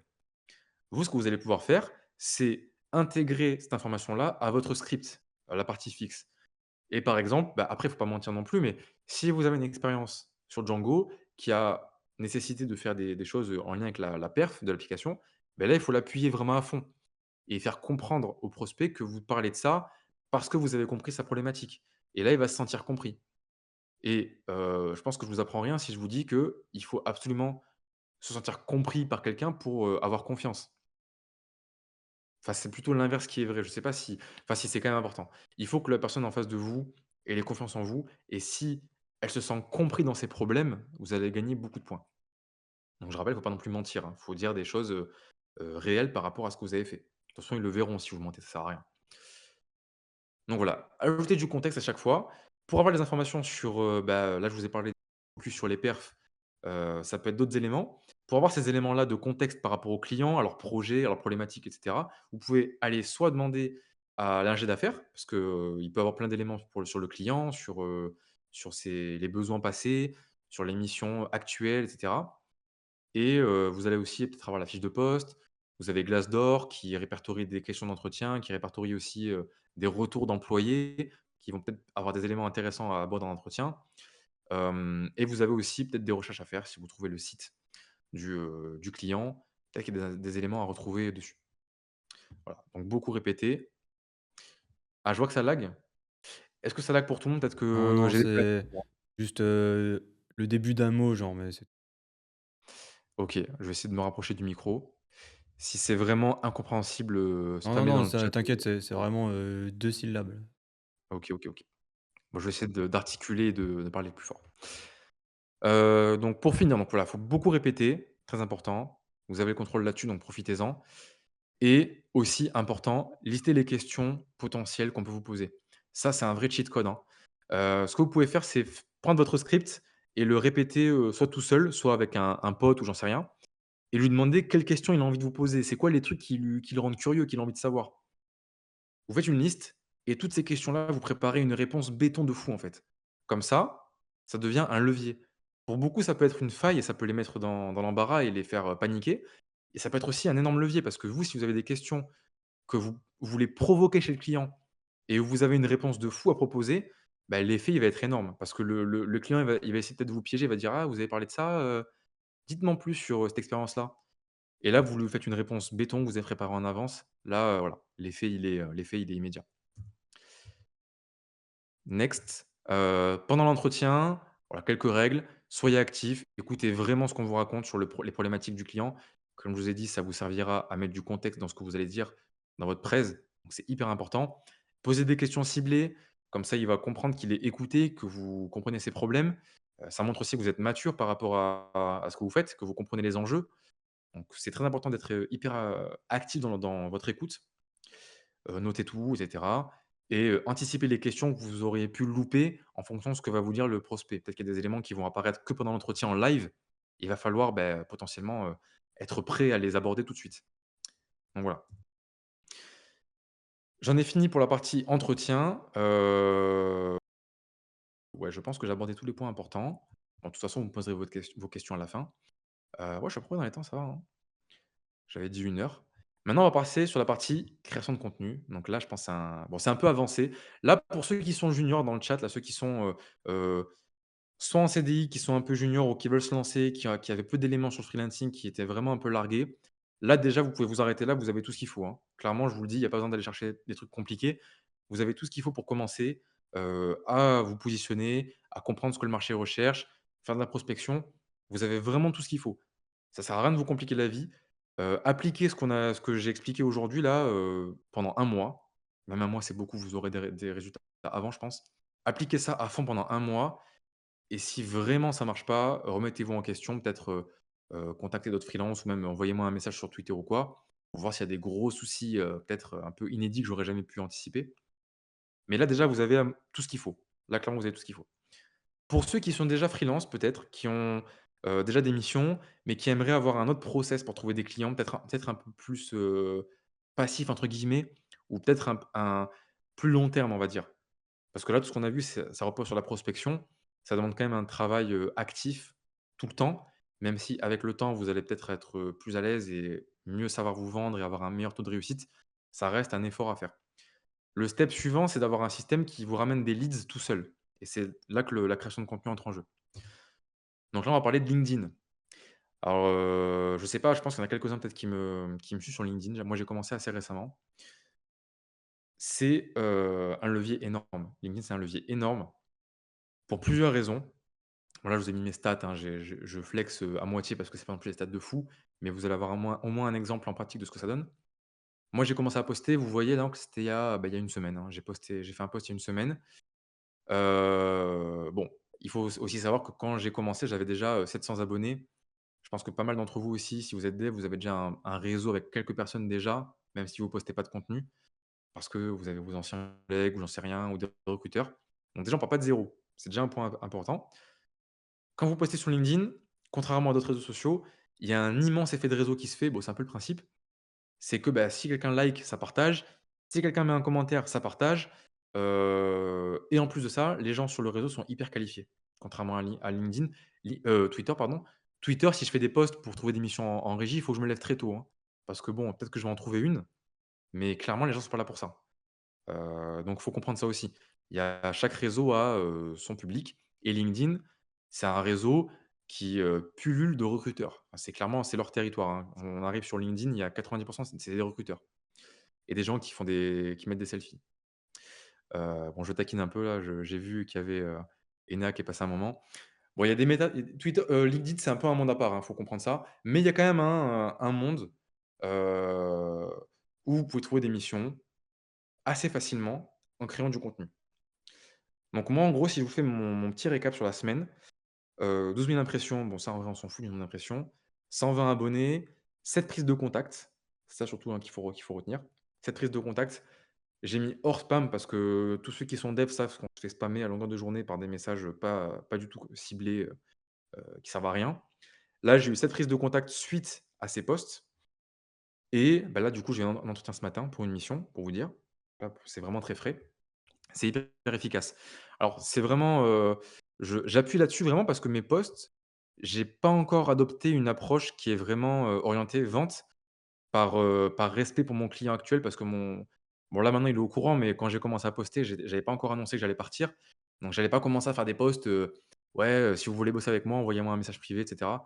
Enfin, ça la fout mal, quoi. Il fallait quand même, que je reste un peu discret. Même sans avoir une approche qui est optimale par rapport à la vente de prestations, donc avec juste des contenus, LinkedIn, on va dire au format LinkedIn quoi, des posts sympas à lire, ça a suffi pour attirer des recruteurs et qui viennent m'envoyer des messages. Pour vous rendre compte à quel point ça peut être, efficace, quoi. Donc comme je l'ai dit, pourquoi LinkedIn? Il y a un reach énorme. Il y a un reach énorme, même quand vous partez de zéro. Vous partez pas vraiment de zéro parce que vous avez tous un petit réseau et le reach que vous allez avoir, il va toucher des gens qui sont très qualifiés. Beaucoup de recruteurs, beaucoup de potentiels clients. Par contre, attention à ne pas se tromper d'approche. Juste après, j'ai un exemple, vous allez comprendre de ce dont je parle. Ce qu'il faut faire pour avoir des leads, c'est avoir un profil qui est orienté vers la création de leads. Donc pour ça, moi j'identifie 4 gros trucs, mais il y a sûrement d'autres éléments, mais c'est les 4 principaux. Déjà, être régulier et apporter de la valeur. Sinon vos posts, ils vont bider, ça va être des posts, vous allez brasser de l'air. Donc de la vraie valeur, apporter vraiment des informations qui donnent envie d'être lues et qui donnent envie de suivre les prochains posts. Ça, c'est hyper important. C'est la base des bases sur n'importe quel réseau. Twitter, TikTok, j'en sais rien. Enfin, c'est vraiment la base. Régularité, ça va avec. Des gens qui postent un très bon post, 2, 3, il y en a beaucoup. Par contre, ceux qui tiennent 2 mois, 3, 6 mois, un an, il y en a plus beaucoup. Regardez les gens que vous suivez sur LinkedIn ou Twitter, regardez depuis quand ils postent. Il y en a pas beaucoup, je pense, qui postent depuis 2 semaines. En général, c'est des gens qui sont là depuis quelque temps et en général, le temps fait son travail et pas mal de gens abandonnent ou ne sont pas réguliers, quoi. Et il faut être régulier si vous voulez avoir vraiment de l'impact, à terme. Ça, je vous parle d'expérience par rapport à Twitter. LinkedIn, comme je vous dis, j'ai commencé, récemment. Donc ça, c'est juste avec l'observation que j'ai fait du marché. Mais déjà pour Twitter ou n'importe quel autre réseau, où plein d'exemples vous montreront que la régularité, c'est hyper important, autant que la valeur, quoi. Autre point, bon, aussi hyper important, il faut s'adresser à vos potentiels clients, en fait. Ça, c'est l'erreur que tout le monde fait. Il y a beaucoup de gens qui postent, mais ils s'adressent à leurs potes, en fait. Ou alors, ils s'adressent à leurs collègues. Enfin, je comprends pas trop. On va voir juste après un exemple, vous allez voir de quoi je parle. Ça va avec aussi avoir un CTA. Donc le CTA, c'est le call to action. C'est en gros, dans votre post, faire comprendre que vous vendez quelque chose. Bah, pas juste un post et terminé. À la fin, vous arrivez, vous dites: «Bah, si ça vous intéresse, ce dont j'ai parlé, on peut se faire un appel, vous pouvez m'envoyer un message, vous pouvez aller sur mon calendrier», peu importe. Mais un call to action pour amener les gens qui ont lu jusqu'à la fin de votre post, à une action, en fait, qui vous amènera potentiellement à une vente. Et ensuite, ce qui va aussi avec, c'est, bah, un profil clean qui va être dans la même veine, qui va faire comprendre que vous avez une offre à vendre. Quelle est cette offre-là? Et avoir aussi, un call to action dans votre description. Pour que les gens qui arrivent sur votre profil, qui s'intéressent à ce que vous postez, qui vont peut-être creuser un peu, comprennent, comment ça marche, comment vous fonctionnez, comment vous contacter et cetera. Faut pas qu'il y ait de friction, en fait. Plus il y a de friction, moins vous allez avoir de leads. Même si ça reste de l'optimisation, en réalité, je considère que les 2 points que je vous ai mis là, ils sont vachement plus importants que le reste. Le CTA aussi, c'est important, mais les 2 premiers c'est vital, en fait. Sans les 2 premiers ça sert à rien de faire le reste, hein. Vous pouvez avoir un profil hyper clean, si vous postez pas, personne ne va vous voir et bon, vous avez compris. Donc voilà, en conclusion, si vous voulez tenir sur la durée, il vous faut un framework. C'est hyper important, il vous faut un cadre, il vous faut un cadre pour comprendre comment vous postez, quel est votre objectif à chaque poste et avoir vraiment un processus qui soit défini, quoi. Alors exemple, je l'ai trouvé en 2 secondes, hein, j'ai pas vraiment cherché l'exemple parfait, vraiment je vous le dis, j'ai ouvert LinkedIn par hasard. Donc désolé à Mamadou si un jour il tombe sur cette rediff ou s'il est là aujourd'hui par pur hasard. En gros, ça c'est le post classique que tout le monde va faites l'exercice, allez voir sur votre LinkedIn, beaucoup de gens font ça. Je l'ai pris parce que lui, il est vraiment, il est freelance. Il est au moins je pense qu'il est freelance. Ce qui met dispo immédiate, il est au moins dispo pour une mission, il cherche une mission, quoi. Il met qu'il est data scientist, il cherche une mission, région parisienne, voilà. Il a une bonne description, hein, la description elle est bien. Mais son poste, si on le lit, bon, on va pas le lire, son poste, il est adressé à des collègues à lui, en fait. Il est pas adressé à des clients. Il y a aucun client sur terre qui s'intéresse à ce que c'est la régularisation de l'assaut, en fait. Ça intéresse juste lui et moi, ce sujet-là, en fait. Donc, il y a un intérêt à faire ça, mais quand vous êtes vraiment très avancé dans qui pourrait de devenir, je sais pas, influenceur data et j'en sais rien, vendre des formations sur la data scientist, sur la data science, à la limite. Mais là, c'est pas son cas. Là, c'est quelqu'un qui poste, qui aimerait trouver des missions. Peut-être que c'est pas le cas, peut-être que je me trompe et que j'extrapole, que je lui prête des envies qui ne sont pas les siennes. Mais à mon avis, il cherche à faire des bons posts et cetera et il se dit par défaut: «Beh, je parle de ce que je sais faire», ce qui est une bonne idée. Il parle des sujets qu'il maîtrise. Le problème, c'est que les gens, qu'il veut, toucher ne sont pas intéressés par ça, en fait. Un chef de projet qui cherche vraiment un mec fort en data science, il en a rien à foutre de la régularisation Ridge, en fait. Enfin, il va se dire: «OK, peut-être qu'il sait même pas ce que» en fait, il sait même pas ce que c'est. Il sait pas ce que c'est, il y a pas de call to action, il y a pas à la fin un message qui pourrait dire: «Bah, si jamais vous avez des problématiques, je sais pas, de régularisation, dans votre business, contactez-moi». Mais ça reste hyper pointu, quoi. Ceux qui peuvent comprendre ce poste, déjà, il a réduit il a réduit son reach, à 12 personnes. Donc voilà ce qu'il faut éviter. Je pense que vous voyez un peu l'idée, je ne vais pas trop en rajouter, enfin voilà, je ne vais pas non plus m'acharner sur lui. Hem, Ces postes-là où en gros c'est un peu un exposé quoi. C'est un exposé, vous parlez un peu de ce que vous savez faire, c'est un peu de la branlette quoi. Sans vouloir être trop vulgaire, c'est juste, bah, vous parlez d'un sujet que vous maîtrisez, vous mettez un petit graphe sympa, des petits hashtags, mais en soi ça sert pas à grand chose. Peut-être qu'un recruteur passera par là, il verra votre poste, il va pas le lire, il va juste voir votre profil, il va se dire: «Ah je vais le contacter». Mais si vous voulez qu'un prospect il voit votre poste, le lise et se dise: «Ah putain, lui, il sait faire pile ce que je recherche», bah, il faut pas avoir cette approche-là. Il faut avoir une approche plus orientée business et si je devais refaire un poste comme il a fait lui, j'aurais eu une approche beaucoup plus haut niveau, j'aurais pas été dans le détail de la régularisation Ridge. J'aurais peut-être parlé de à quoi ça sert en pratique dans un business. Pourquoi on fait de la régularisation? Quel problème ça résout? Et quel prospect pourrait s'identifier à ça? Ah, ça aurait pu être un poste, est-ce que, vous avez des problèmes de métriques de performance sur votre modèle et cetera? Ça peut être un problème de, j'ai peut-être une piste pour vous, voilà. Mais au moins le mettre dans un contexte business. Parce que là, c'est vraiment trop technique. C'est trop technique et vous allez voir que beaucoup de gens font ça. Pour moi, c'est une erreur. Peut-être que ça fait des likes, peut-être que ça fait des commentaires, mais si vous voulez avoir des gens qui vous contactent et qui vous demandent qui vous proposent des missions, il faut des postes qui amènent qui ciblent des gens qui proposent des missions, en fait. Donc ça, c'est un peu le problème. C'est voilà, on fait de la technique, on a envie de parler technique, mais il faut un peu, parler business si on veut trouver des missions. Voilà. Alors, petit bonus, petit cadeau, ça je vous l'offre, je vous partagerai à ceux qui veulent. Ça, c'est mon framework pour la création de contenu. Je pense que c'est un peu petit, je vais le mettre sur je vais ouvrir la page en grand. Est-ce que vous arrivez à voir ou pas? Au moins les gros textes, hein, pas forcément tout, mais, est-ce que vous arrivez un peu à lire, ce qui est écrit, dans les là, toute la expertise, playbook et cetera? Un peu. Bon, sinon je passerai sur En gros, ce qu'il y a en rose, en jaune et sur le côté, mais après les petits sinon regarde, on va faire simple. Hop, problème résolu. ah bah, voilà, Ça. nickel. Là, je pense que c'est mieux là.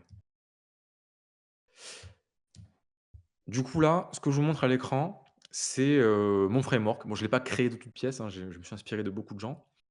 Mon framework pour la création de contenu LinkedIn. Comment éviter en fait ce problème que fait Mamadou et comment je construis mes posts pour m'amener des clients en fait. C'est quoi le plan? Donc il y a 3 gros, 4, ouais plutôt 4 gros éléments dans le process. Le premier c'est la source de contenu. C'est, bah, d'où ça sort en fait vos posts. C'est quoi la source de contenu, l'information que vous allez élaborer sous différentes formes. Vous allez avoir les retours d'expérience de clients, si vous avez déjà fait pas mal de missions ou du CDI. Ça peut être une grosse source d'information. Ça peut être l'XP perso sur des projets perso, une expertise particulière, des hobbies, ça peut être vos valeurs aussi par rapport au travail, comment vous abordez le travail, quelles sont vos méthodologies et cetera. Ça peut être des opinions par rapport à des sujets, heu, tous ces points-là, en fait, ça c'est un peu là où vous allez piocher pour trouver vos idées de poste et ensuite ce que vous allez avoir en dessous, c'est toutes les, comment dire? Toutes les variantes que vous allez pouvoir faire avec une seule idée. Donc en gros, pour un seul retour d'expérience client, je peux le dériver en, 7 types de postes. Donc ça, c'est important pour la partie, régularité parce que si vous voulez avoir des idées de poste toutes les semaines, il va falloir, trouver un moyen de prendre, une idée et de l'élaborer sous différents angles. C'est hyper important, tout le monde le fait. Ne pensez pas que, vous faites quelque chose de mal en reparlant d'un même sujet 2 fois, c'est pas la fin du monde et souvent, c'est intéressant de voir différents axes, par rapport à, un sujet. Donc en gros, vous avez cette partie-là où vous allez piocher les informations et après vous allez avoir ces templates. Moi, j'en ai identifié 7. Vous pouvez faire d'autres templates, voilà, c'est pas non plus, hyper important d'avoir un template de fou. Juste avoir un cadre, c'est bien. J'en ai quelques-uns où je peux vous donner un exemple à chaque fois, voilà, si vous voulez. Le client fois méthodologie, c'est, bah, un retour d'expérience, par exemple. Vous avez un client, vous expliquez comment vous avez fait pour traiter le problème de ce client en particulier. Donc c'est pour ça que c'est client fois méthodologie. Vous avez le case study. Le case study, c'est pas forcément une mission que vous avez pu faire vous, ça peut être une expérience que une mission que quelqu'un d'autre a fait et vous allez expliquer, comment ils ont procédé, ça peut être un bon moyen, par exemple, d'avoir des contenus quand vous avez peu d'expérience à à faire valoir. Le playbook for Persona, c'est, une vision plus haut niveau. Ça va être, par exemple, d'expliquer, comment vous procédez quand vous devez faire, je sais pas, un site web pour, là, j'ai mis pour un cabinet de psy. Donc si le persona, c'est les psys et le playbook, c'est, comment vous faites votre site web pour les psys. Enfin, comment vous faites un site web. Donc en fait, c'est plus haut niveau. C'est pas, ciblé sur un client en particulier et une problématique en particulier. C'est vraiment sur un secteur d'activité, ou même encore plus large. Après, vous avez le playbook généraliste, où là, c'est même encore plus haut niveau. C'est même pas adapté à un secteur, c'est vraiment juste une sorte de tuto, quoi. C'est, comment, faire un site web, avec Webflow, par exemple. C'est voilà, un playbook, généraliste. Et après, vous avez des posts de type, voilà, avis sur le marché, vue d'ensemble, les erreurs à éviter, les astuces. Ça peut faire des idées de posts aussi, pour, exploiter un peu plus vos idées. Bon, là, vous avez un peu la structure des posts, je ne vais pas rentrer dans le détail là. Ceux qui veulent avoir, le board, je vous l'enverrai. Très important, la conclusion, c'est même là que tout se joue en réalité. Bon, il y a cette partie-là qui est pour l'interaction, donc demander des retours aux gens, des avis, faire un résumé du post, parce que souvent c'est des posts assez longs. Faites un résumé comme ça au moins c'est concis et ceux qui vont jusqu'au bout, au moins ils ont un récap de ce qu'ils ont lu. Parlez aussi de vos résultats, rappelez-les au moins si vous les avez déjà abordés. Dites: «Voilà, à la fin du coup, j'ai fait ce site-là en Webflow et le client il a eu, plus 20 en conversion» et là, c'est là que vous avez le step important, le call to action. Donc en gros, vous dites, donc voilà, j'ai fait ce site-là, ça a rapporté en général à mes clients, plus 15 de conversion, sur leur landing page. Donc ça, c'est les résultats et là, vous enchaînez tout de suite, sans transition, dites: «Si vous avez aussi un cabinet de psy», pour prendre l'exemple du psy et que vous voulez, voir, ce qu'il est possible de faire ou faire un audit sur votre site, contactez-moi par un message privé. Enfin, peu importe en fait. Juste faire un call to action, amener la personne qui a été jusqu'au bout, qui a vraiment lu et pour qui c'est hyper pertinent, à faire un truc. Que ça soit, télécharger un guide, un PDF, mettre un commentaire sous le post, vous envoyer un message, aller sur telle URL, peu importe. Mais enfin, peu importe, non, il faut une action intéressante, mais faites un call to action à la fin des posts, sinon c'est du gâchis, en fait. Vous allez avoir des gens qui ont tout lu, qui ont passé genre, 2 minutes à lire et cetera, votre long post et à la fin, vous les laissez, tranquilles. Non, il faut les faire un call to action et leur dire, «OK, tu es intéressé, maintenant envoie-moi un message, on va discuter». Donc voilà un peu le framework que j'utilise en très bref. Heu, ouais, c'est à peu près tout. Ouais, c'est ça, en fait, vous avez votre pool d'idées. Vous allez récupérer toutes vos idées, vous mettez ça je sais pas, dans un Notion. Tout ce que vous avez fait dans votre vie, vos expériences perso, vos retours d'expérience, clients. Vous avez tout ça et vous allez le dériver en plein de différents posts que vous allez programmer. Comme ça, vous pourrez en faire, 3 par semaine, 5 par semaine, j'en sais rien. Mais au moins, vous allez avoir de quoi en faire, plein. Voilà. Imaginons, moi, j'ai juste un retour d'expérience, quelques valeurs et un hobby. Voilà, pas grand-chose, hein. Beh, si je prends ces 3 trucs et que je les dérive en 7 formats, ça me fait 21 posts. Ça me fait, 7 semaines, quoi. Ça me fait 7 semaines de contenu si j'en fais 3 par semaine. C'est énorme. 7 semaines, c'est énorme. En une semaine, j'ai eu 7 messages, sur LinkedIn en faisant des posts pas du tout qui suivaient en suivant pas ça à la lettre, hein. Voilà. Donc rendez-vous enfin, je vous garantis pas que ça marchera à tous les coups, attention, hein, mais LinkedIn, si vous faites les choses bien, ça peut aller très vite, hein. Si vous avez déjà un bon, réseau de départ, que vous faites des posts bien ciblés, ça peut suffire d'avoir juste 21 posts. Enfin voilà. Et après, une fois que la machine est lancée, vous avez, d'autres, retours à à exploiter et cetera. Après, c'est un cercle vertueux, quoi. Donc voilà pour le framework LinkedIn. Moi, comme je vous dis, mais j'ai eu beaucoup de retours d'expérience de gens qui le font et qui font que ça maintenant en termes de canal d'acquisition. Pas mal de gens qui sont au forfait. Ça, ce que vous voyez là, c'est vachement bien pour ceux qui sont au forfait, par exemple. Parce que le forfait, vu que c'est un process de vente qui est en général beaucoup plus compliqué que la régie, qui est moins cadré, c'est bien d'avoir ce support-là de création de contenu. Parce que pour beaucoup de gens, c'est plus facile à faire que de devoir être un commercial et d'aller appeler plein de gens. Pour ceux qui sont peut-être un peu introvertis, peut-être les geeks de l'assemblée là qui se reconnaissent là-dedans, qui préfèrent juste avoir des posts à faire toutes les semaines et répondre aux commentaires, ça c'est vachement mieux, quoi. Et moi je m'inclus dedans, hein, clairement, je m'inclus dedans. Je préfère largement faire ça, me poser, 1/2 journée par semaine et écrire mes posts et avoir des gens qui me contactent, que devoir aller prendre mon téléphone et appeler des gens, leur faire un pitch de mon offre. Enfin, c'est un travail complètement différent, quoi. Donc pour ceux qui font du forfait, ça peut être un très bon moyen aussi. Mais pour la régie, ça marche aussi, clairement. Ça marche aussi et j'espère vous partager des retours assez vite sur, mon cas perso, hein, donc l'émission que j'aurai par rapport à ça. Quelques petits points sur la forme pour terminer, hein. Bon, c'est des règles un peu évidentes, mais bon, je les rappelle quand même.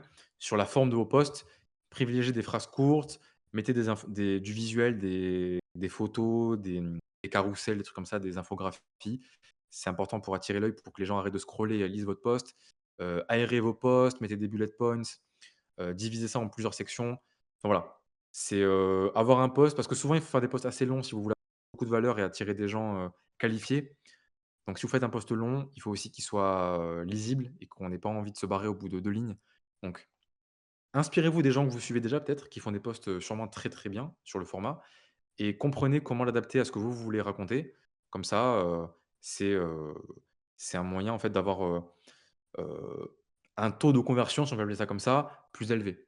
Parce que là, bon là, l'exemple que j'ai donné dans les slides, il a fait un post plutôt bien en réalité, hein.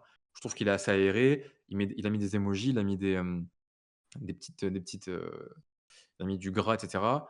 Ça va, ça se lit plutôt bien, donc ça, c'est un bon exemple. C'est un assez bon exemple, je trouve. Éventuellement, je l'ai pas mis, mais peut-être travailler le hook. Ouais, c'est quand même un gros sujet, je l'ai pas abordé, mais le hook sur LinkedIn, bon après là, j'avance, hein, c'est quand même hyper avancé. Bon, je vais peut-être pas non plus aller dans trop de détails, mais, le hook, ça va être les 2 premières lignes. Vous savez, quand vous cliquez sur le bouton, voir plus. Attendez, vous savez quoi? On va aller voir. On va aller sur LinkedIn. Je vais essayer de pas ouais, c'est bon, il y a pas mes messages. Ouais, ici là, bon là, du coup, j'ai trouvé un post avec un bon hook. Ouais, Melvin, ouais, ouais, voilà, pas mal. En gros, ce qu'il vous faut, c'est un début de post qui donne envie de voir la suite. Donc c'est le fameux hook. Vous avez 2 lignes, je sais pas combien c'est le nombre de caractères il doit y avoir précis. Un nombre de lignes, où en gros, tout va se jouer là, en fait. C'est là qu'il faut avoir attrapé votre prospect et lui donner envie de lire la suite. Une fois qu'il a cliqué, bah, ça déroule et là, si vous avez un bon bah, là, il a fait un très bon post Melvin, hein, je pense. Rien qu'au visuel, sans lire, c'est un très bon post. Juste vous parcourez des yeux, vous voyez que c'est bien construit, c'est aéré. Vous lisez et à la fin, on va voir s'il a fait un petit call to action. Voilà. Là, vous voyez, il redirige vers, son boilerplate. Melvin, je pense je crois qu'il vend des formations. Je sais pas s'il fait d'autres choses, mais il vend des formations sur le Sur développement web. React et tout.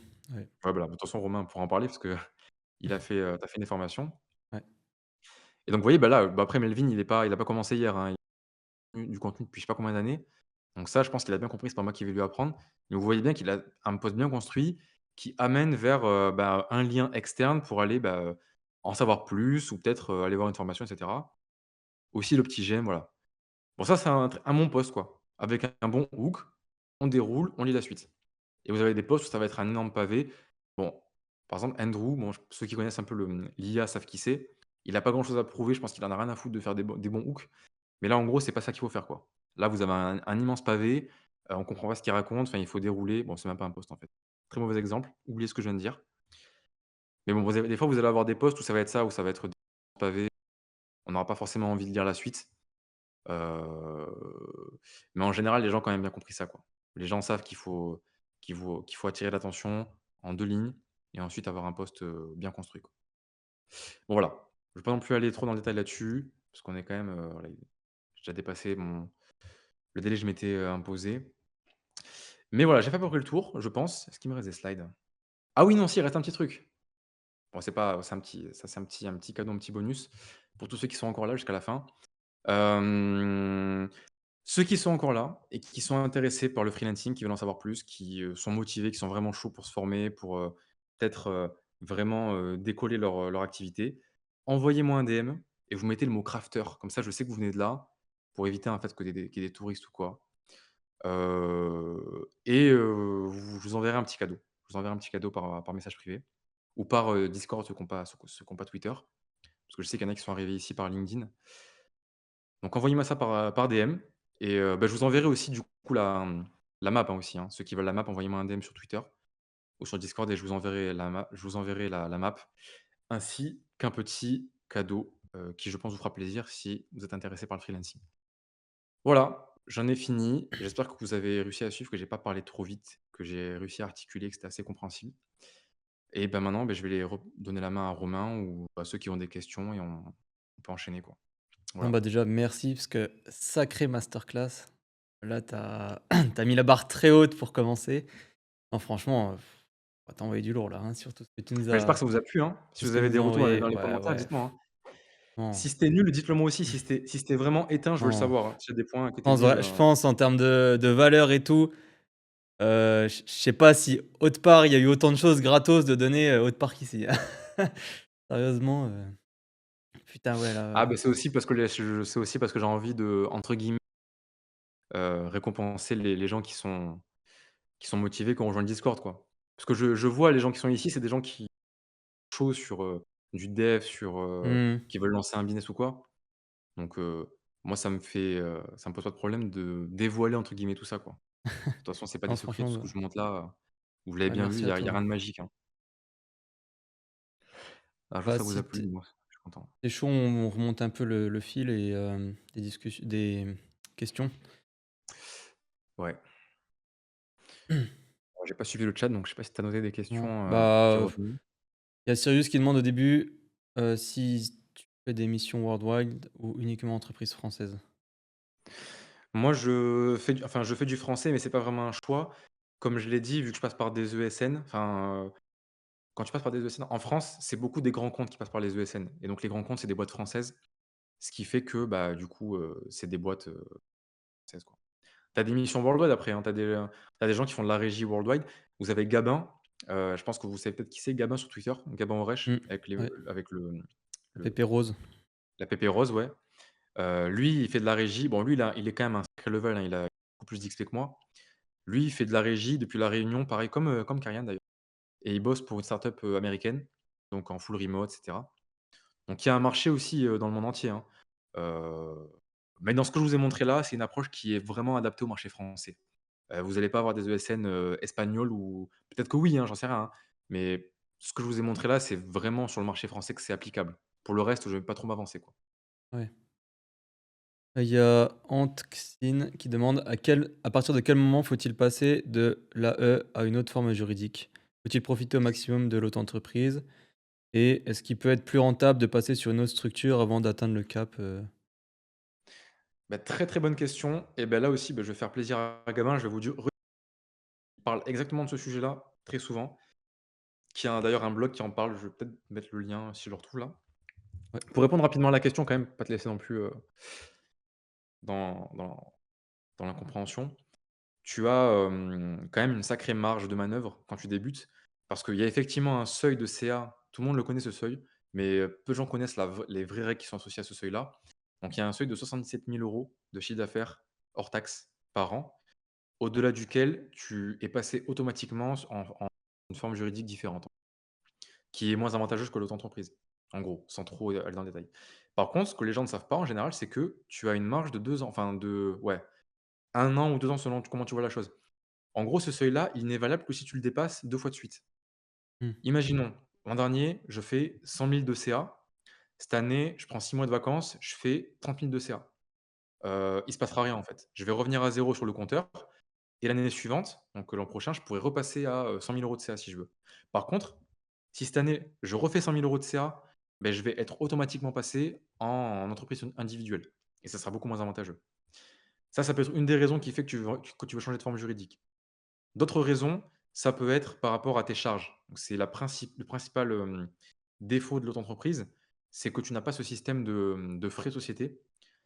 Donc si tu as des charges, ce qui est assez rare quand tu es freelance en régie, si tu as beaucoup de charges, tu as un calcul à faire que Gabin a fait sur son site avec un petit calculateur, très sympa, où vous pouvez voir en fait à partir de combien de charges ça devient plus rentable de passer en EURL ou en SASU.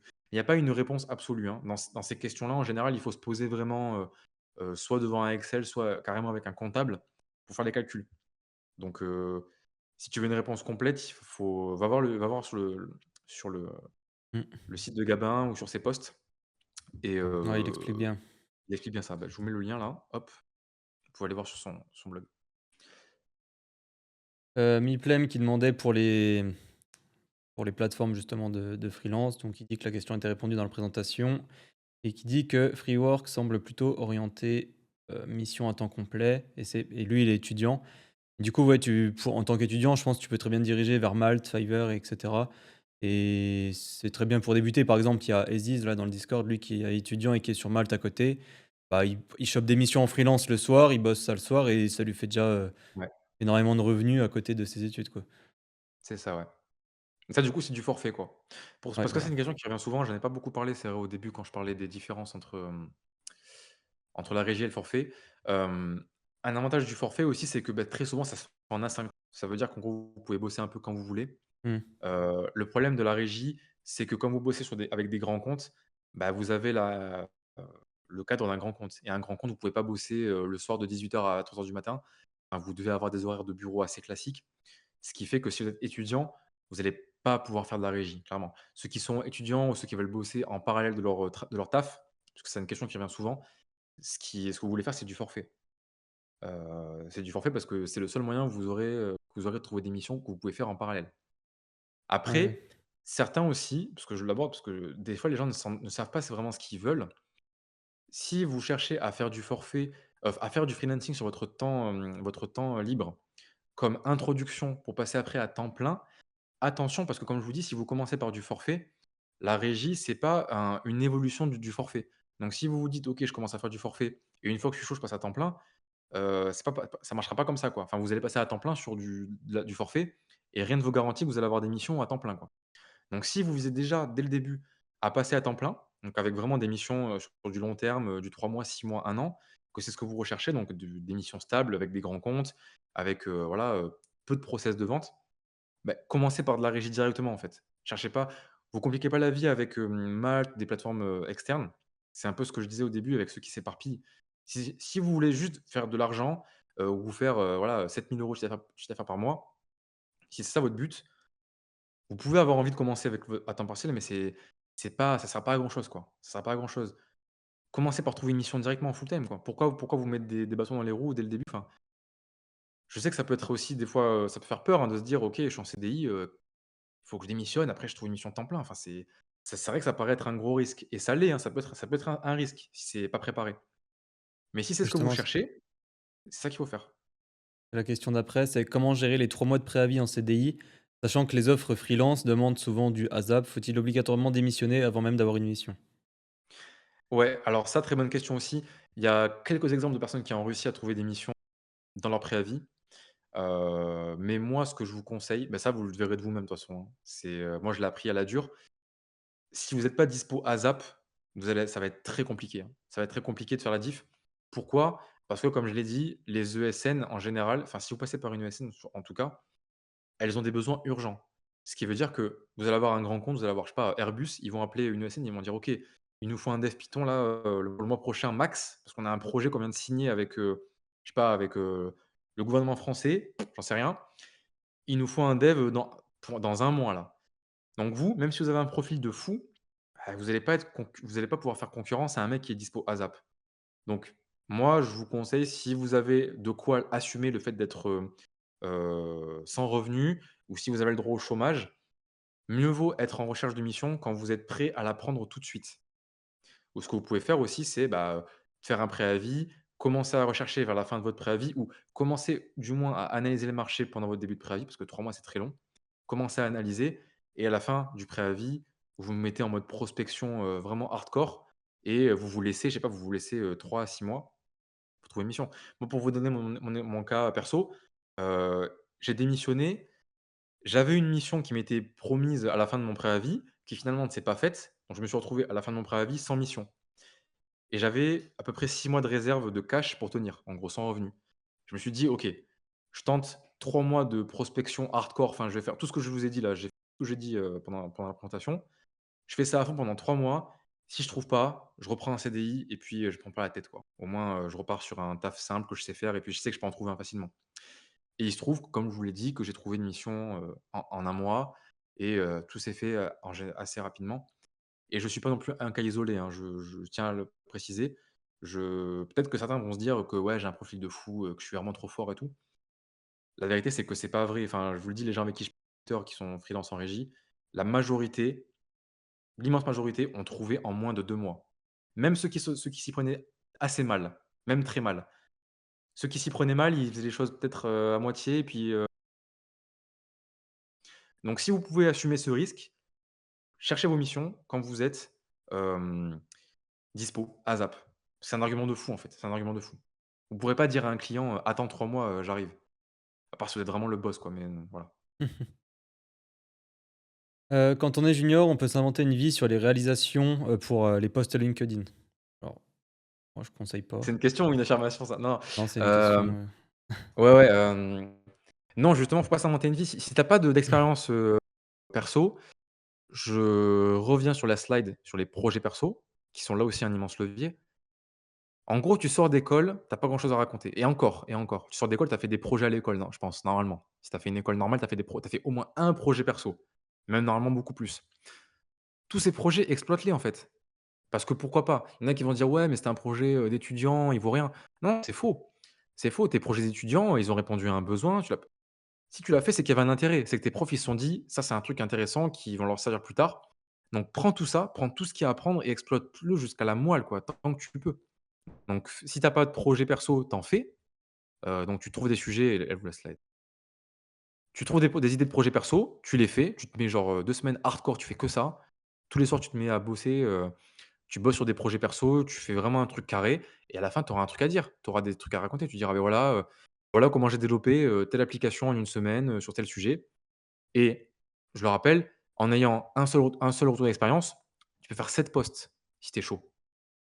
Donc ça peut aller vite. Tu prends 2 projets d'école, tu fais un projet perso, en 2 semaines. Tu as déjà 3 sujets que tu peux déployer en sept formats à chaque fois. Ça y est, tu as 3 semaines de non, même pas, tu as 7 semaines de 3 semaines de contenu. Enfin, je sais plus. Tu as beaucoup de Ouais, contenu, ouais. quoi. Mmh. Ouais, clairement. Mais Et il y a par contre, ne mens pas, ouais. Ne commence pas à ouais, faire non. des à t'inventer une vie.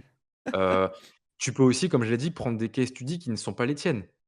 Toi, si tu les comprends, ça te gêne une plus-value. Si tu peux expliquer à des prospects, parce que des gens qui ont pas d'expérience, mais qui ont beaucoup de compétences, qui sont très, très compétents, qui savent très bien comment ça marche dans leur marché, qui il leur manque juste le projet pour avoir des choses à faire et à montrer qu'ils sont compétents, mais en soi, ils sont déjà compétents.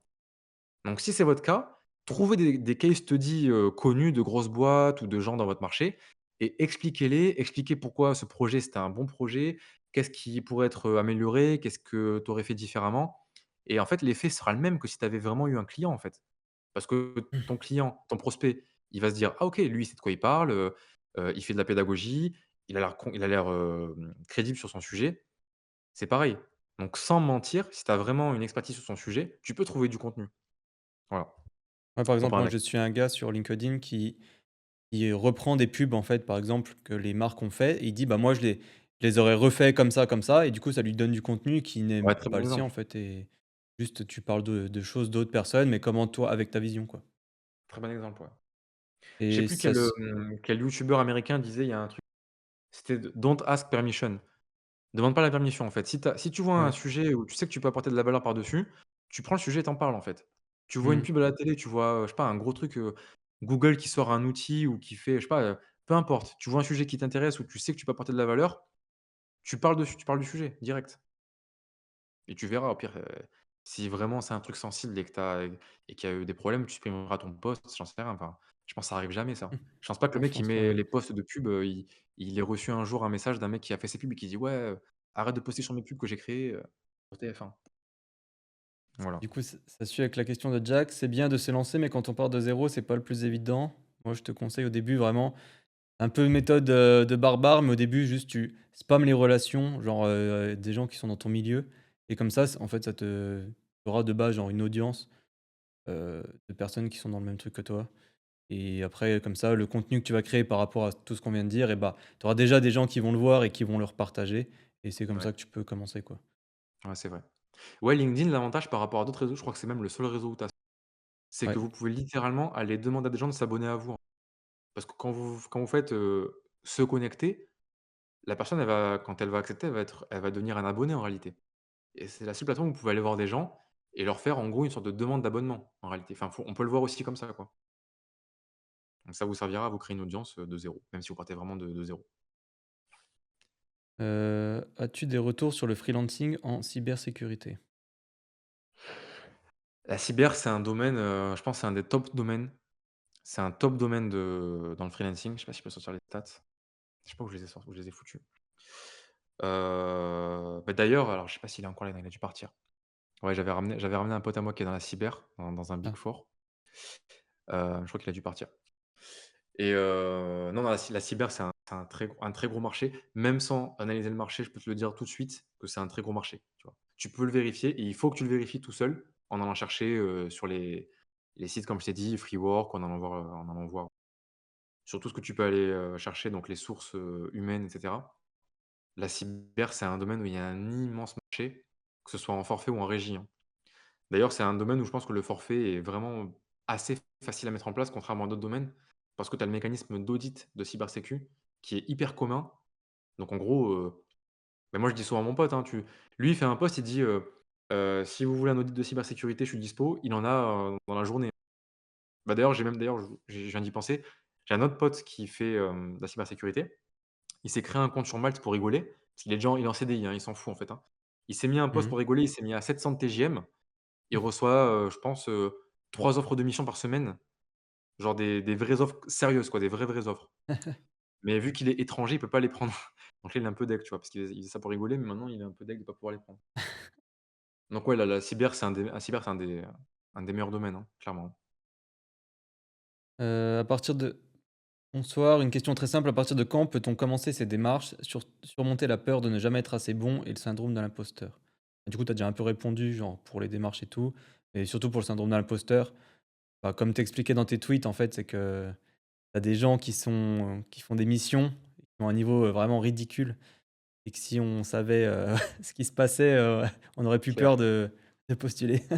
C'est clair. Non, mais c'est là, en vrai, c'est bien, c'est parlant parce que beaucoup ici, je pense, soit le sont, soit ont des potes qui le sont, salariés en ESN. Enfin, ça, c'est un truc qui est très commun en France.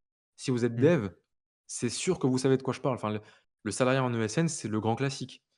Dites-vous que le freelancing, c'est ça. Enfin, il y a rien de plus. Enfin, c'est pas parce que vous êtes freelance qu'on va vous dire: «OK, toi, tu vas bosser 2 heures de plus et tu vas faire des trucs beaucoup plus complexes». Non. D'ailleurs, je vais vous dire d'ailleurs un petit fun fact, mon client ne sait pas que je suis freelance. Mon client, il croit que je suis en CDI dans l'ESN. Enfin, ils savent pas que je suis et Mmh. ça changerait rien, en fait. Donc faut pas se mettre la pression, hein. Si vous faites de la régie, si vous bossez déjà dans une grosse boîte ou dans une ESN, ça sera pareil, hein, ça sera la même chose. Réellement, c'est le même boulot. Donc ne vous mettez pas la pression là-dessus, quoi. Hem, mmh. Est-ce qu'il y a des ESN plus spécialisés que d'autres? Par exemple, mobile, data? Comment savoir qu'on a le Ouais, niveau? Bah, ça, du coup, on a un peu répondu. Que faire quand le temps que j'ai le niveau? Bah, on a répondu aussi. Faire des projets pour t'améliorer. Comme il a expliqué Mickaël au début, regarder par rapport aux offres qui sont proposées, toi, ce qui te manque et du coup, bah, bosser sur ce qui te manque. c'est ça, ouais. Combler le gap Et entre toi et le marché. est-ce que les ESN peuvent donner des conseils pour les freelances en forfait? Comme un dev mobile qui veut savoir les secteurs qui cherchent des apps comme moi. Forfait, je pense pas qu'ils connaissent bien le marché. Après à voir. Moi, je suis pas expert en tout. En tout cas, le rôle de conseiller, ça, c'est sûr qu'ils l'ont. C'est d'ailleurs un avantage de fou des ESN, c'est que si vous allez en voir une et que vous avez un bon profil, elles, il faut comprendre qu'elles ont un intérêt à vous placer, hein. Si elles voient que vous avez un bon profil, qui a un bon potentiel, elles vont tout faire pour vous trouver une mission. Vraiment, elles vont peut-être même faire plus d'efforts que vous-même vous en faites pour trouver votre propre mission et ça, c'est réel, hein. Donc elles vont jouer ce rôle de conseillère sur le marché. Par contre, le forfait, vu que c'est pas leur façon de fonctionner, ça m'étonnerait. Après, pourquoi pas, hein? Faut demander, hein, pour savoir, mais bon. Au moins, ça, la question, c'est par rapport au développement mobile.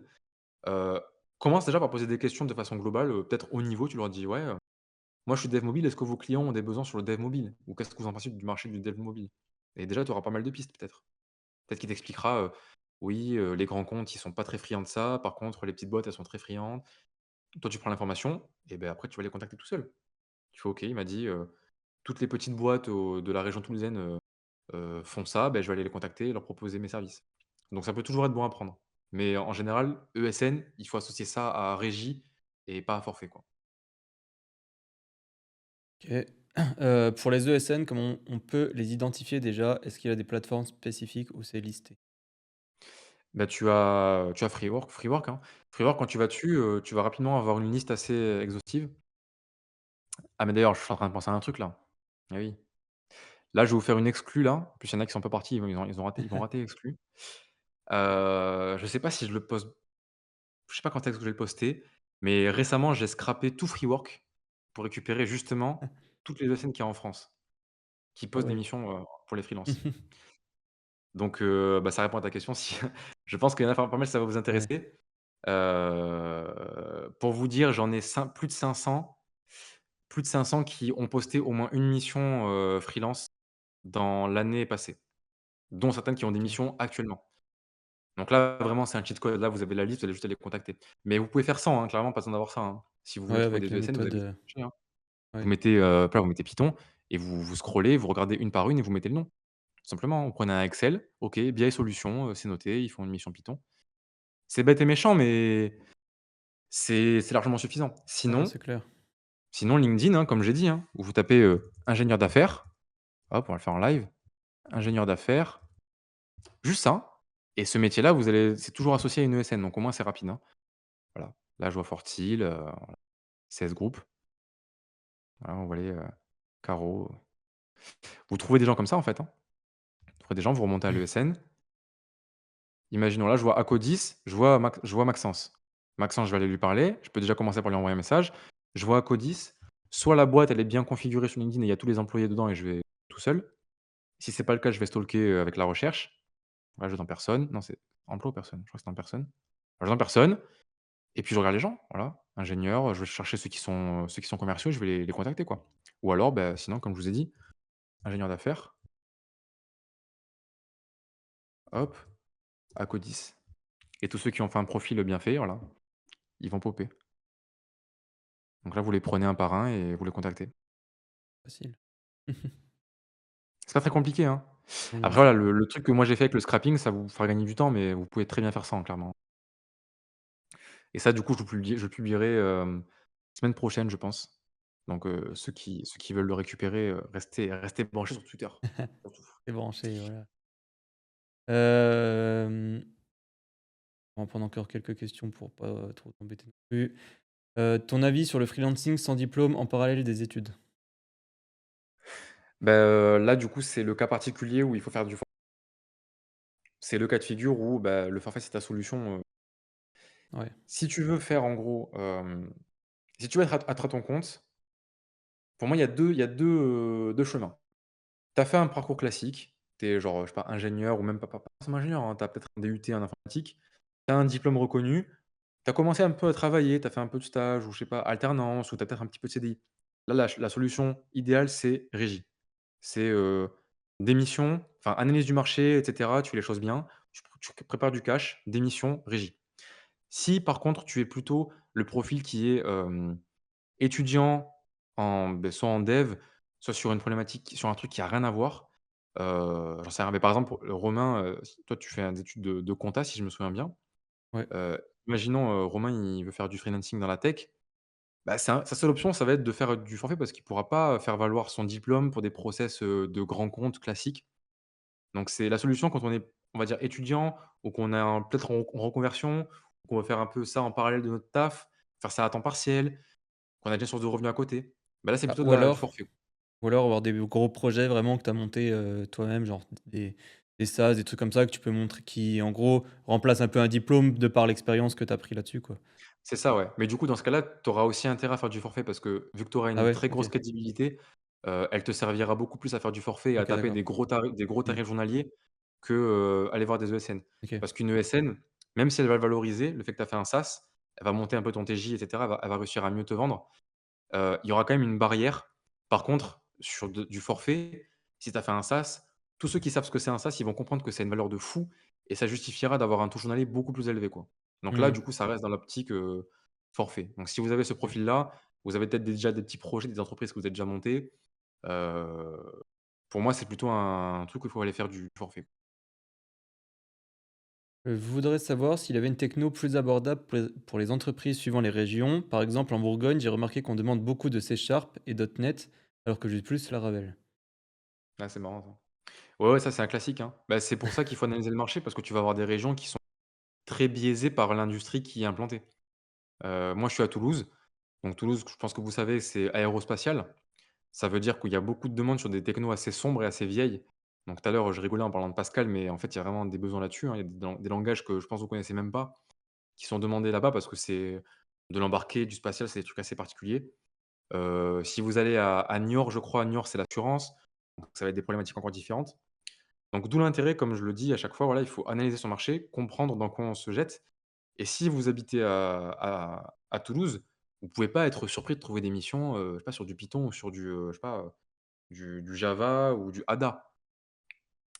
Donc il faut le savoir et c'est normal, c'est pas un problème. Enfin, tu vas avoir des régions, ils vont peut-être demander beaucoup de C#. Ça peut être un avantage pour toi si tu fais du C#, ça peut être un inconvénient et ça peut t'aider à t'ajuster, à te dire: «OK, dans le marché où je suis, si je compte pas déménager, il faut soit que je me mette à niveau sur du C#, soit que je change de marché ou autre chose».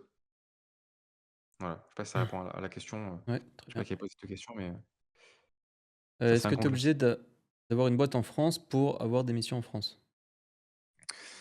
Non, tu es pas obligé. Tu es pas obligé légalement, tu peux contractualiser depuis n'importe où. Hem, Après, tu vas avoir des contraintes qui sont des fois propres à l'entreprise par rapport à la sécurité, donc ça, c'est pas vraiment c'est pas du légal, c'est plus de la politique interne. Peut-être qu'il y a aussi des cas de figure, s'il y en a qui veulent parler de leur expérience où vraiment c'est pas possible administrativement, mais moi j'ai jamais eu ce cas de figure et en général, c'est pas un problème. En B2B, il y a pas vraiment de problème, hein. Tant que tu as un contrat et qu'il est signé par tout le monde, il y a pas de problème. Par contre, dans mon cas, par exemple, là, je suis à Toulouse. Toulouse, il y a beaucoup de spatial, il y a beaucoup d'aéro, il y a beaucoup de défense. Pour ces secteurs-là, il faut être français. Il faut être, alors on peut être français à l'étranger avec une boîte étrangère, mais il faut être français, donc nationalité française et il va y avoir, potentiellement un background check et si vous bossez peut-être, je sais pas, depuis le Moyen-Orient, ça peut bloquer. Donc Ouais. voilà. Mais normalement, c'est pas un problème. Je sais qu'il y en a qui me posaient la question qui étaient, algériens ou marocains, qui voulaient savoir si c'était possible d'être, déclaré en France, par exemple, de bosser pour les Français. Oui, oui, c'est possible, hein. Ça, c'est possible, vous pouvez vous renseigner et c'est la procédure existe, ça se fait. Renseignez-vous juste sur votre marché en particulier, s'il y a des contraintes par rapport à ça. Donc si votre marché a besoin d'avoir une habilitation, secret défense ou si c'est vraiment, pour des contraintes techniques où il faut que un réseau, français, voilà, par exemple pour les VPN et cetera, renseignez-vous sur ça. Mais pour l'administratif, normalement, c'est pas un souci. Allez, les 2 dernières, faire une agence de dev ou être freelance? By the way. C'est pas du tout la même activité après, hein. Agence de dev ou être freelance? Bah, c'est différent du coup. Agence de dev, c'est plus, enfin, ça dépend ce que tu entends par freelance, quoi. Si tu veux dire freelance en régie, bah, entre agence de dev et freelance en régie, si tu peux faire les 2, bah, et si tu es en capacité de faire les 2, donc que tu es bon en vente, que tu sais, que tu saurais comment avoir une offre dans le développement web et avoir une agence de dev, enfin, je dis web, mais peu importe, hein, dans le dev en général, mais que tu as aussi un diplôme ou j'en sais rien et que tu sais, que tu aimerais aussi bosser dans un grand compte. Si tu as le choix, bah, réfléchis juste à ce que tu cherches. Est-ce que tu veux taper des gros chiffres d'affaires, mais de façon instable, potentiellement? Ou est-ce que tu veux un truc stable, avec des horaires de bureau classiques, Enfin, si tu as le choix, la question, elle est plus par rapport à tes envies à toi, quoi. Qu'est-ce que tu vises? Tu veux avoir OK. une vie un peu d'aventure où tu vas faire des mois, à 20 000 et des mois, à 300, où tu cherches un truc stable, peut-être tu as une famille à nourrir et du coup, tu peux pas prendre trop de risques. Ça dépendra de toi, quoi. Il y a pas vraiment de bonne réponse là-dessus. Et la dernière question de Thierry, les autodidactes ou formés en bootcamp ou formation accélérée type Open Classroom, la régie est possible? Bah, du coup, ça, tu en as un peu répondu tout à l'heure, par Ouais, rapport, ouais. Après, c'est possible, hein. C'est possible. Ceux qui sont, autodidactes ou formés en bootcamp, là, j'ai un collègue qui est freelance et en régie et qui, lui, est autodidacte et mais après il est autodidacte, mais il a beaucoup de projets perso. En fait, il a réussi à combler ce potentiel manque. Heu, mmh.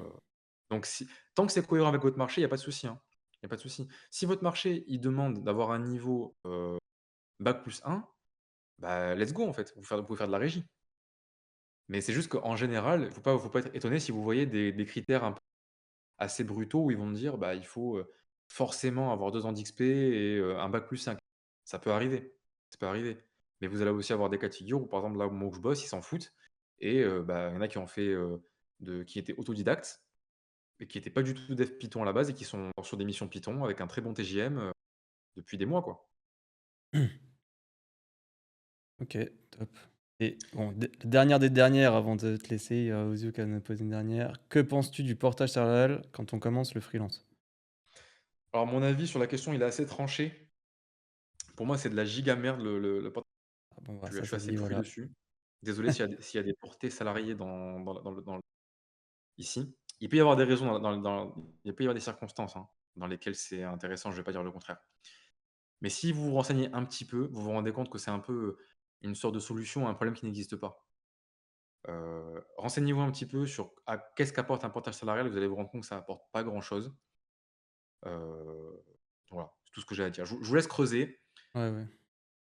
C'est souvent, une idée qui f les gens pensent que ça facilite les choses, ça facilite pas les choses en réalité. Ah! Voilà, il peut y avoir ouais.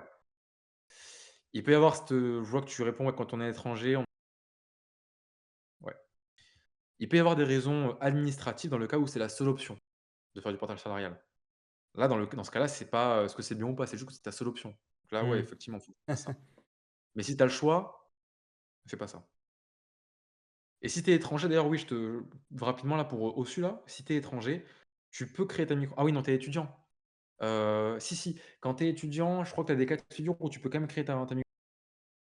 Renseigne-toi, c'est possible, c'est possible. Bon sinon attends, hein, sois pas pressé, hein, franchement, y a pas le feu, quoi. Mais non, sinon c'est quand même possible. Bah, merci Mickaël, franchement tu nous as régalé ce soir avec toutes ces informations. Franchement Y a pas de c'était souci, très hein. lourd, c'était très lourd. Content que ça ait plu, j'ai vu pas mal de messages, sympas donc Ah ouais, les gens ils étaient tout bah, merci à ceux qui sont restés jusqu'au bout, contactez-le qui ont appris des sur choses. Twitter si vous êtes encore là. Ouais, beh, Twitter si vous voulez me rejoindre, pas de souci. Bon, j'ai une newsletter aussi avec des sujets un peu plus détaillés, un peu plus chiants que des tweets, mais au moins il y a des Ouais. informations, Mmh. Un plus peu fournies, plus, quoi. ouais, tu peux plus un peu plus détailler dessus, quoi. C'est ça. Voilà. Bon, bah, voilà, tu auras donné Du coup, beaucoup de voilà. pistes à aux gens qui veulent commencer. Franchement, c'est top et merci beaucoup. Bah, pas de souci, pas de souci, bah, hâte de voir les prochains lives, les prochains sujets qui vont être abordés. Ah là, tu as mis la Ça va être barre sympa. haute là pour les prochains. Non, mais